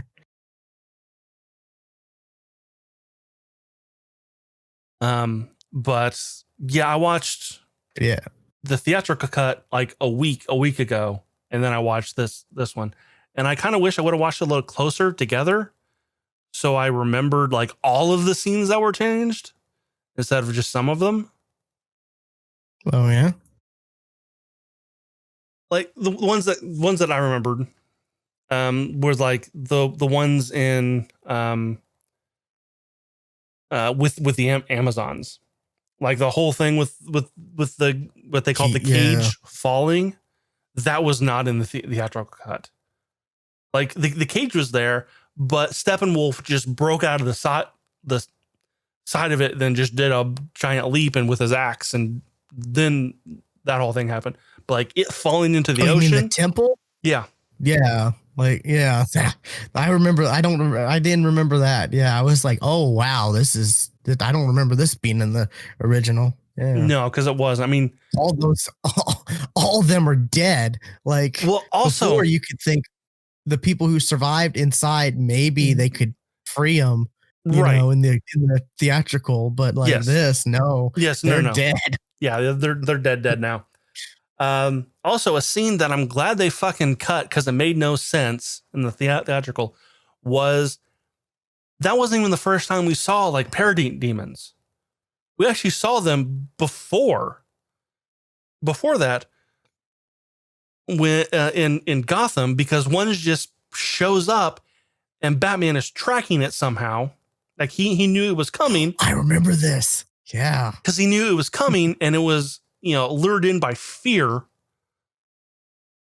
And then like he fights it in Gotham, and like an alarm goes off and it goes crazy. So Batman gets his mind, oh, they hate alarms, so let's make this alarm a thing now. That whole scene was cut. Thank you. Because that scene made no sense on like how did he know that was coming? Did he have something about before? Nope, it was just a thing he just did. That whole scene was cut. As well as Batman asking about the 3 boxes. That was also cut. Because when that parademon shows up, like he like draws like 3 boxes on like a wall. The parademon does. And then that leads him when he goes to talk to Aquaman, like on like one of the walls, there's like 3 boxes drawn on the walls. And like, oh yeah, and I want to ask about that. Gotcha. That part was cut, which I think that's better. I still do think like this movie could have been shorter. Like a lot of the establishing shots could have been shorter or just cut completely. Oh yeah, that's another him up his own ass. Like, you know, like a lot of shots. Those could have been taken out. Boy, and the music in this, oof. I thought it was better. Like, I thought it was better. Really? Like, I felt they kind of they made Wonder Woman's theme, like they made me like kind of irritated by it with the changes at the beginning. Like the Amazon like cry or scream or yell or whatever you want to call it at the beginning. And in Man of Steel and Batman v Superman, the artist was Junkie XL. Like that's who made it. Got him back, and they got him back for this because they had Danny Elfman do the Justice League before, which I like. Danny Elfman, definitely. Danny Elfman's great, but I feel like, you know, they had an artist before that fit that theme. Having Danny Elfman come in and do the of Batman, like doesn't fit that world. So I kind of liked, because they did use that theme in in the theatrical cut. I just, like I said, I didn't like the changes they made to the Wonder Woman theme. No, it just took too long. I didn't like that beginning, and then it felt too long before it got to like the good part of her theme. Oh, the yeah. Yeah, it's so good. It is good. Like, it's a good so theme. good. It's a good theme. It's probably the best theme from the DCEU. Yes, in my opinion. Yes, like, it totally is. I love it. Yeah, it gets you hyped. I do have to say, like, I can't remember. Was the bank robbing scene, was that all in the original? It was shorter. Okay. And it wasn't clear that she killed them in the theatrical. This one, yeah, she totally she killed still them. Destroyed everything. Yes, right. Yes. Yeah, that's no. I guess that's still a complaint that I have then, because like you see her being this super fast, stopping bullets from a that the special effects were and done. And then he better, has to though. Reload.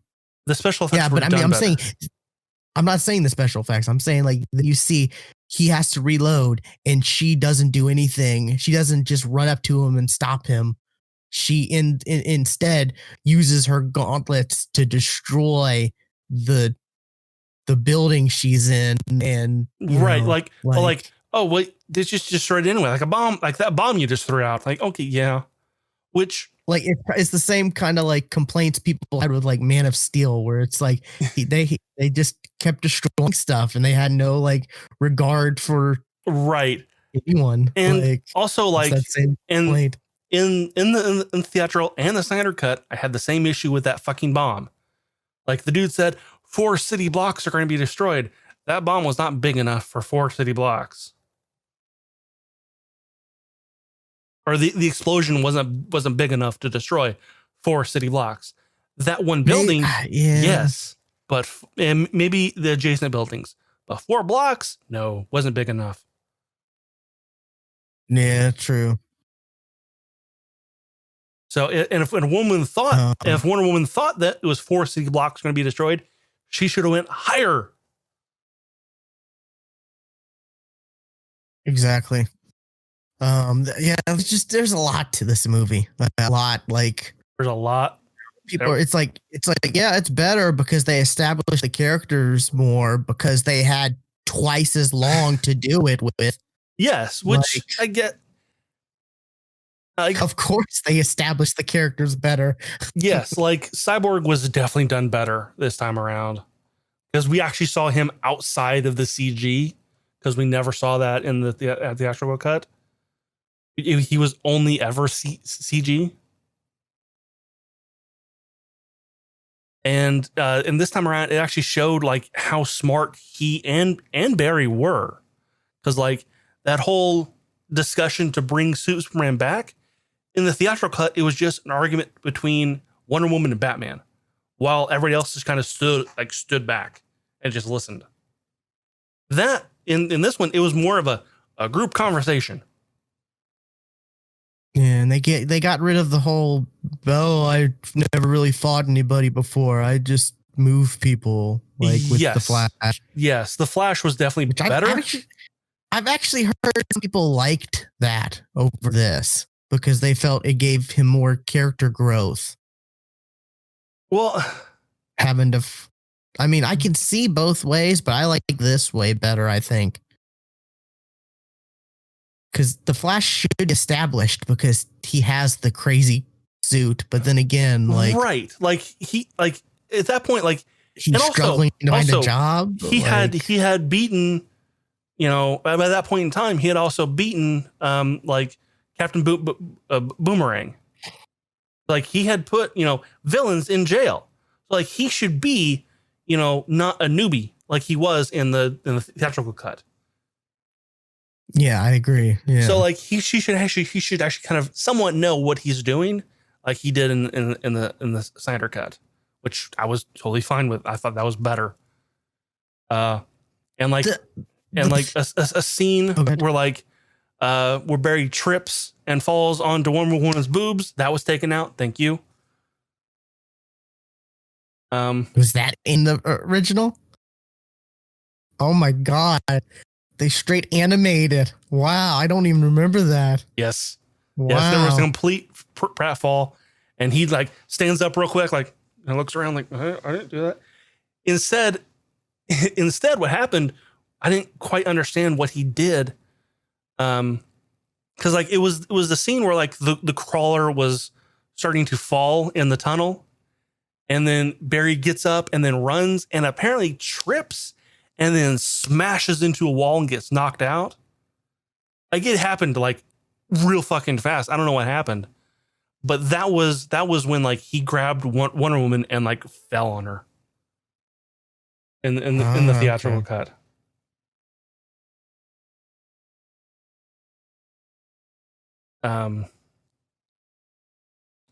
But there is one line that was changed that it was what I was looking at before the show.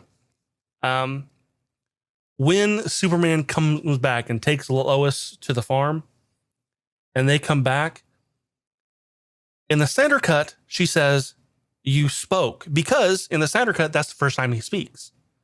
In the theatrical cut, that's not the first time he speaks. He says stuff to like to Bruce, like, "I remember you," and like he even repeats, "Do you bleed?"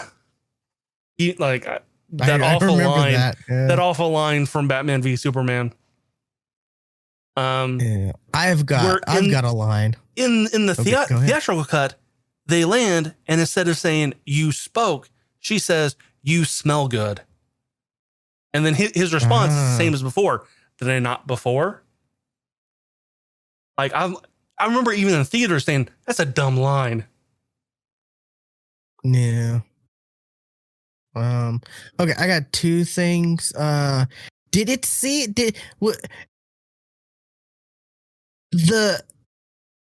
had to be what's the term, where they add voice afterwards? ADR. ADR. Yeah. The ADR was all the weird times Batman's voice changed, right? Like out of nowhere, because it seemed like his voice would go like he'd go into like crazy deep weird Batman voice, that didn't sound quite like Ben Affleck as much. I didn't catch at random times. I didn't catch like that. It felt like at random times that kind of stuff would happen. I don't know. Yeah, it definitely happened.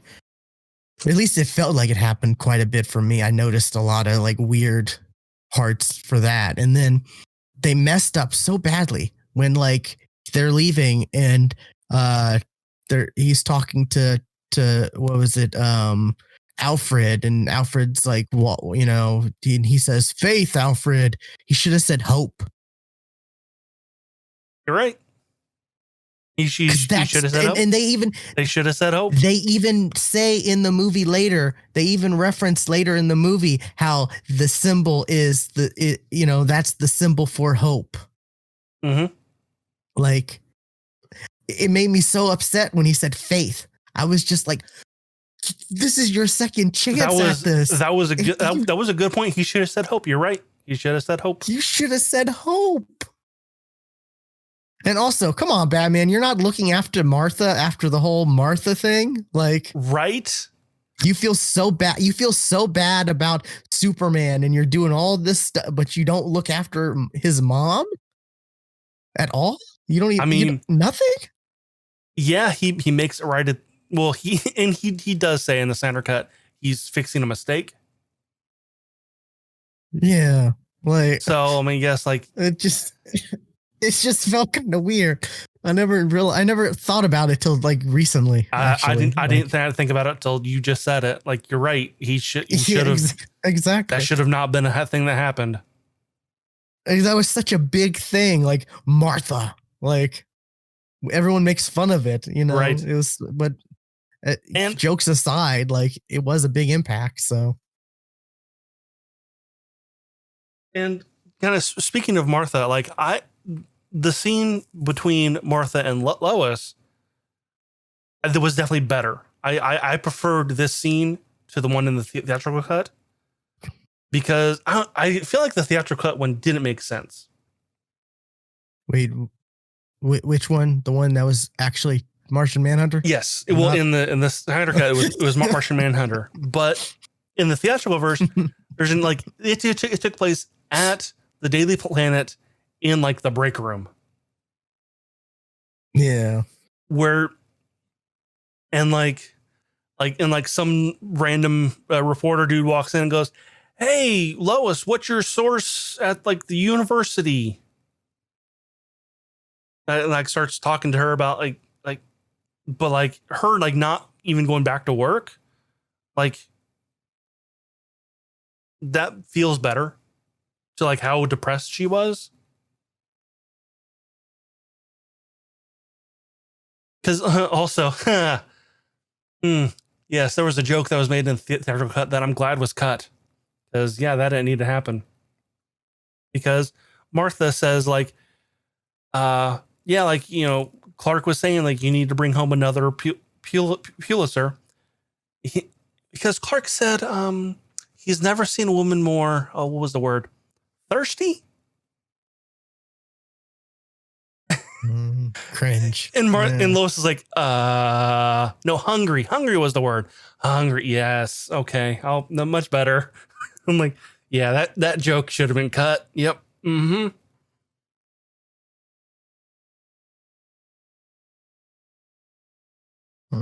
And what also I'm glad was kind of cut was the Russian family. Because that was definitely something that Josh Whedon added. I forgot about that. Like, because like that in Whedon's version, that whole town was populated with people. Okay, yeah, I forgot about that.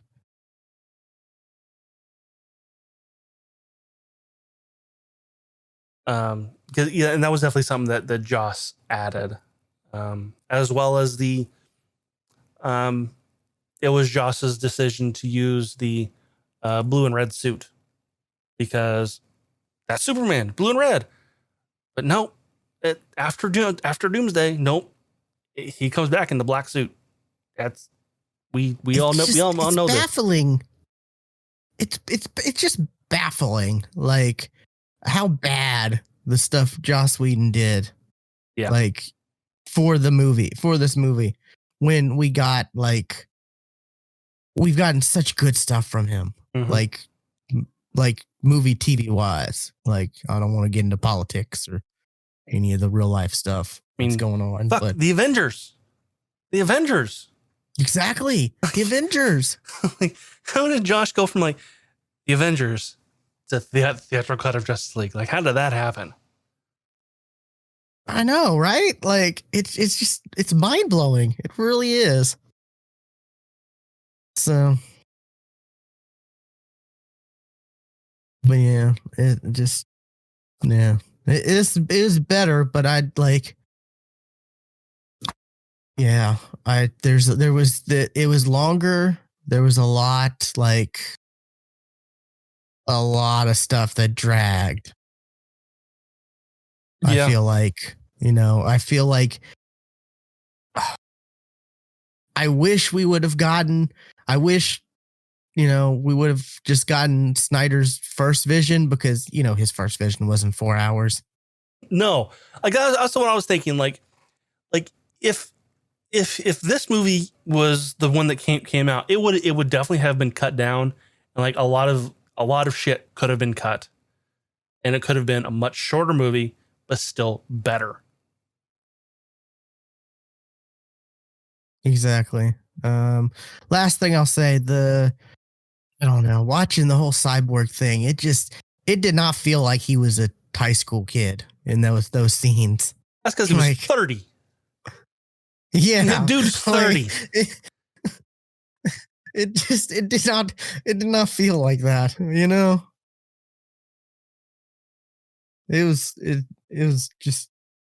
It was real hard to believe, and there are some like there are some like late to 20s, you know, people who can play high school kids, you know, because they look it or whatever, you know. But like, you know, he did not look like he was in high school at all. I'm looking to see like So. how old yeah the actor is. I think he's in his, like late 30s, or not late 30s, like mid to early mid 30s, like 33 or something. I think I looked it up. IMDb does not have it. 33. Ray Fisher's 33. He turns 34 this year. Oh, yeah. So yeah, he would have been like 29, 30. Dude is like a month older than me. Like 2 months older than me. Like seriously. Yeah, just it felt weird, and you know. Also that like his mom driving, like, look at the damn road. Like that's what caused, you're a doctor. Like, you're smart. Don't, like, that's what caused the accident. Like, yeah. She was straight, just like turning and looking straight at him, not even like right before the accident happened, right? Yes. Am I remembering that right? She was looking directly at him when it happened. Exactly. It's like, oh God, like that's not good at all. But I mean, it did definitely. Steppenwolf looked better. Steppenwolf did look better, 10 times better. Like, even though that's not what he looked like in the comics. He didn't look as goofy, and he didn't say "Mother is calling" at all, or "I hear you, Mother." He didn't talk about it at all. It was much better. Yeah. And the fact that he was, you know, in the theatrical cut, like Darkseid was mentioned once, and this time we got to see him as well as Desaad and Granny Goodness. Yeah, what do you think of they changed that fight from Steppenwolf to be Darkseid and Darkseid getting defeated? Better. What do you think about that? Better. Yeah, it was better, but I also I didn't like to see Darkseid get like beat like that. Like Darkseid's supposed to be like, I mean, there was a lot of people unbeatable. You know, there was a lot of people fighting him. The theatrical cut though had more Green Lanterns. Did it? Yeah, it had at least 3. Oh, theatrical cut did. Okay, yeah. Yeah, where you said Snyder cut did. Where the Snyder cut had 1. Yeah. Well, I mean, it makes sense because there's only supposed to be 1 guarding the sector, right? That doesn't. They team up all the time. It's like, hey, there's a problem. We need help. We need backup, and they help each other all the time. Yeah. I mean, heck, in one of the flash forwards that we saw Kilowog dead. Oh, that's right. Yeah.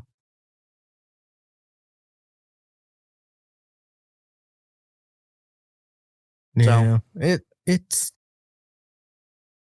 it's better. I thought it was going to be better. I didn't think they would be worse by any means. I honestly was thinking it was going to be a lateral move. Yeah. I didn't think it was going to be better or worse. I think it was just going to go whoop. I'm like, oh yeah. Yeah. They kept my favorite line in the movie, which I'm happy. Jez. And that's Aquaman. My man. Yeah. I love it. Oh, I love. Oh, so good. Aquaman's great in this. I've been watching Screen Rant. They have a series called Pitch Meetings, where they just kind of break down. I've sent you a couple of them, and the one for Justice League was, and this Aquaman, what's his personality? Well, he says things like, "My man." Like, okay, he's the cool guy. Okay, I got it. You're out of your mind, Bruce. Yeah. I think it's more, I just like Jason Momoa. Like, yeah. especially after watching theatrical Stargate, cut, like, he actually screamed more. He actually did the Yahoo more. He only did it like once. In this, yeah. where in the theatrical cut, he did it like twice.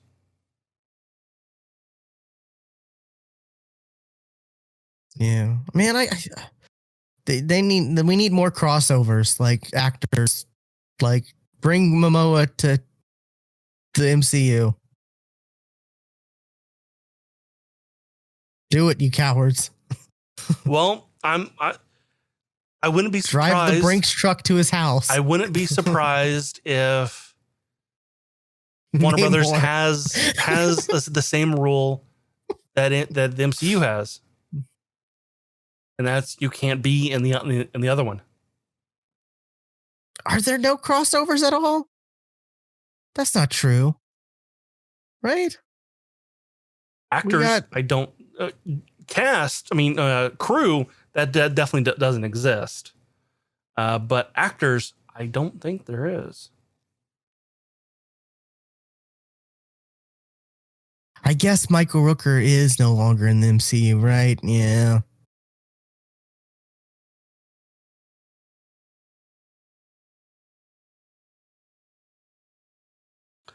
So I don't know. Yeah. I do. But, I did. Go ahead. But like I said, I watched all of the DCEU movies. I think that including Suicide Squad. And I have to say, like, the fact that you could not finish Suicide Squad, but you could finish Birds of Prey is amazing. Birds of Prey is a worse movie. Better. Suicide Squad was a better. No, that's not saying much, but it was a better movie. I don't know. I only saw it the once, but I liked Birds of Prey more. Like I should say, yeah. I don't know. It was more of like, I guess, characters I knew, so it was easier to watch versus like the Suicide Squad, where it was just like, I don't know. I don't know. There are like, and that, just like the Suicide Squad movie makes no fucking sense. Like why it happened. That Enchantress stuff, it was just weird. That's what got me. It was just the weirdest stuff. But then again, what's it, Black Skull or whatever, Ewan McGregor's character, that was some weird stuff too. Well, that was in Birds of Prey. So and I hated that. I'm comparing the two. I hated. Yeah. I hated Ewan McGregor's character. Well, I don't know her name. I'm not even going to try to even take it that I do. In Enchantress, like Jane, like it at least made some sense where like Ewan McGregor's character did not. But like the whole point of the Suicide Squad was like they went there to extract a person. That person ended up being Waller. How did they extract her? Not by taking her then back through the city. No, it was taking her to the roof of the building she was already in. No. Like why does she need the Suicide Squad to come into the city full of like zombies to then take her to a roof when like she had like guards all around her? Like no. And the whole reason it failed is because she involved Harley Quinn. Because then the Joker showed up and hijacked her helicopter. That movie. I never got that far. That movie did not need to happen at all. That's true. On multiple levels. Like and I guess last thing I'll say leading to like, it still feels weird to hear Harley Quinn be mentioned in a movie. Like when the scene where Joker and Batman are talking and then he mentions Harley Quinn and all that. It just still feels weird. Like, just because I don't know. Even though Harley Quinn is now mainstream for some reason, like it just. And honestly, here's also another thing. I think that the DCEU Harley Quinn is a bad Harley Quinn. I know, like, ooh, like everybody loves her. No, she's terrible. No, she's awful. We both have said this. It's only the fact that Margot Robbie is hot that people like her. Yes. Like, that's the only reason. Yeah. Margot Robbie's portrayal of Harley Quinn is like the weird chick who stood behind you in the lunch line and bit you on the shoulder to say hi. Like, did you? What? Yeah. Have you ever watched did you watch the animated series yet? I have not. I keep meaning to, but I don't. Oh, that's a much better Harley Quinn, and I'm shocked. I never would have thought Haley Kuko would be able to be good at Harley Quinn, but I kind of like it. Yeah, it's just.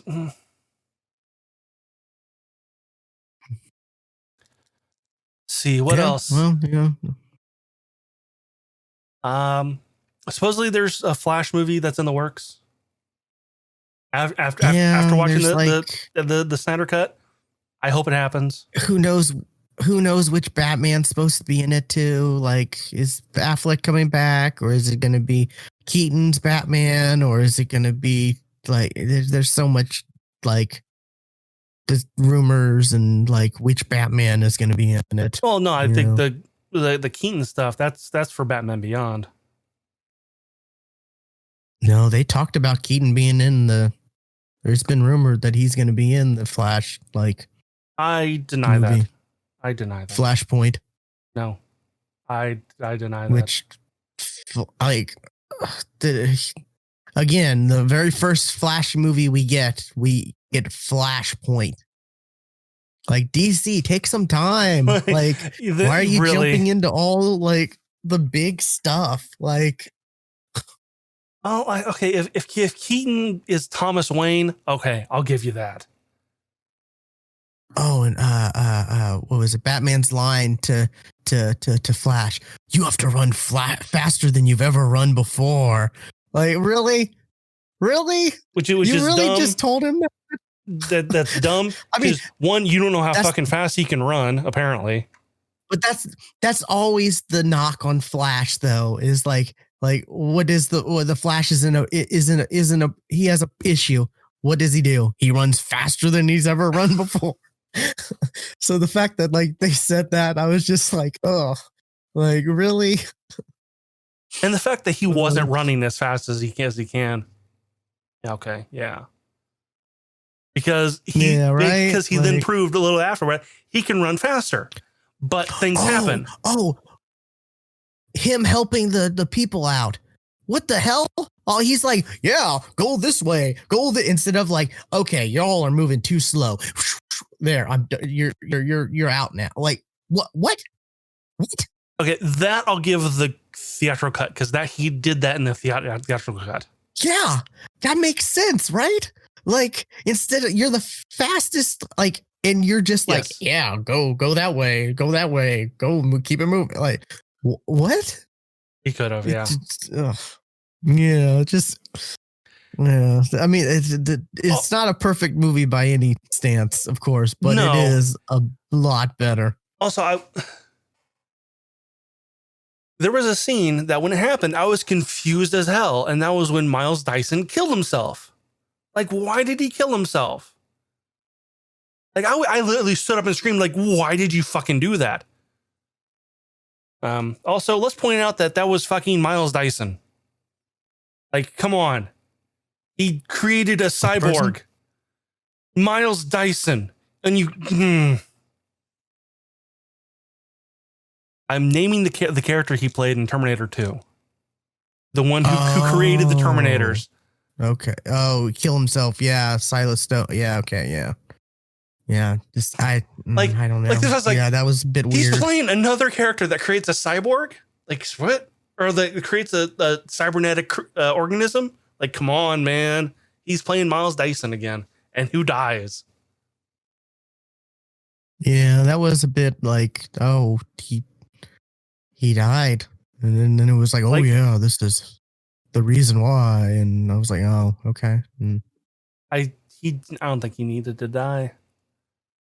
He didn't in the theatrical cut. He lived in the theatrical cut. Because there was a scene where like him and Cyborg are standing there, and then Cyborg transforms his chest into the circle that we know of Cyborg. Which I prefer that look. And another look that I did not prefer Cyborg to have was the closed mask. Like, nope, sorry. I don't like that. Don't like that one bit. The thing I don't like about Cyborg the most, I would say, besides like he's just too shiny. Oh, and he didn't say booyah. I've said that before in this one. He did in the theatrical. I'm like, oh, come on. That's your line. It is the third eye. The third eye is weird. Like, I don't know. It's weird. This one, he used it. In the theatrical, he didn't. Yeah.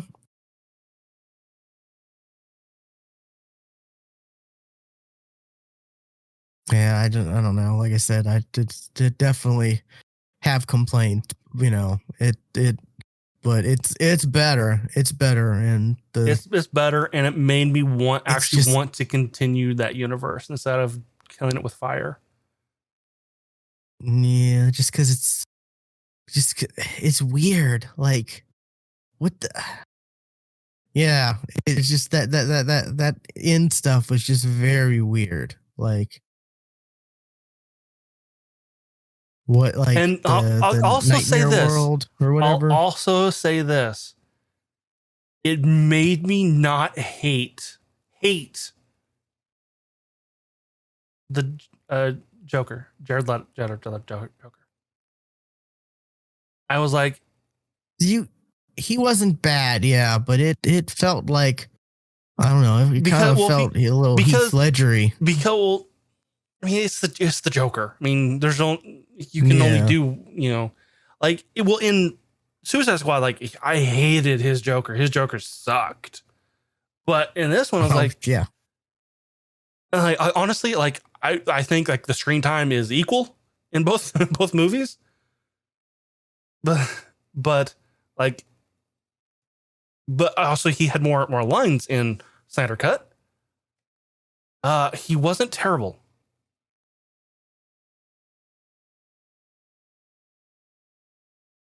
And somehow he got rid of his tattoos, or at least he painted over them. Or Snyder just said, screw the Suicide Squad. This is my movie, my Joker. I do what I want. That's the same Joker. But I mean, it was just because apparently like Mira has an accent in this. A British accent, but she had a British accent, but Aquaman doesn't. Well, she didn't in the theatrical cut. That's also the thing. She didn't in the theatrical cut. Also, I haven't seen Aquaman yet, but like, Willem Dafoe was in this. Yeah, I saw that. I was like, wait, what? Was he in the? I don't remember him being in the. He was not in the theatrical cut, but he is in Aquaman. But I do like the bubble thing. I know people don't like the bubble. I totally forgot you haven't seen it. You haven't seen Aquaman, which you should totally see Aquaman. Okay. I do like the bubble thing. I know some people don't like the talkie bubbles they make. It kind of makes sense. Like, well, no, it doesn't, because in Aquaman they ignore it. In Aquaman, they just talk underwater. But it also, like, you don't want them to hear what you're saying. That's why you make that bubble. Like, Willem Dafoe's character was talking to Aquaman, and I guess he was saying some stuff that if other people heard, probably would not, like, be good, right? Like whoever's ruling Atlantis right now. Yeah, it's King Orm, his half brother. But that doesn't because then Mara makes the talk bubble when like there's no reason to hide what they're saying. Because in the Snyder cut, they're making like trilling noises, like dolphin noises to communicate. It's like, no. That's weird. Because in Aquaman, they fully talk underwater. Like, no, don't do that. I don't know. It looked cooler and, I don't know. I liked it. Also, Mira, like her sucking the water out of his face, Steppenwolf's face, was pretty badass. Yeah. Oh, like, I should. That's a pretty cool thing. The scene, right after the wasteland scene where like Superman shows up, like his eyes are all glowing. The fight that was supposed to ensue right after that, Mira was supposed to then try to draw the moisture out of Superman just like that, and then Superman just eye beams her and just kills her. Oh, okay. It was cool seeing I'm not making this up. We did see the Omega beams from Darkseid, right? Like the zigzaggy, like Yep. You'd think it looks stupid live action, but it looked pretty cool. It looked cool. It looked cool. Yeah. So yeah. We should also like the Batman movie that was supposed to happen with Ben Affleck. This made me want that movie because of the end. To see him and Deathstroke. Yeah. Well, I mean that because they were supposed to fight, right? Well, that was the whole thing. It was Deathstroke versus Batman, and like Deathstroke like just tearing down Bruce's life, like Bruce's life, not Batman's life, but Bruce's life. Because we see that he knows that he's Bruce now because of Lex. Yeah. I mean, we saw Lex and Deathstroke meet up in the theatrical cut, but the line of "and his name is Bruce" was cut out of the theatrical version. Like just that one line, like, oh, that made me want that Batman movie.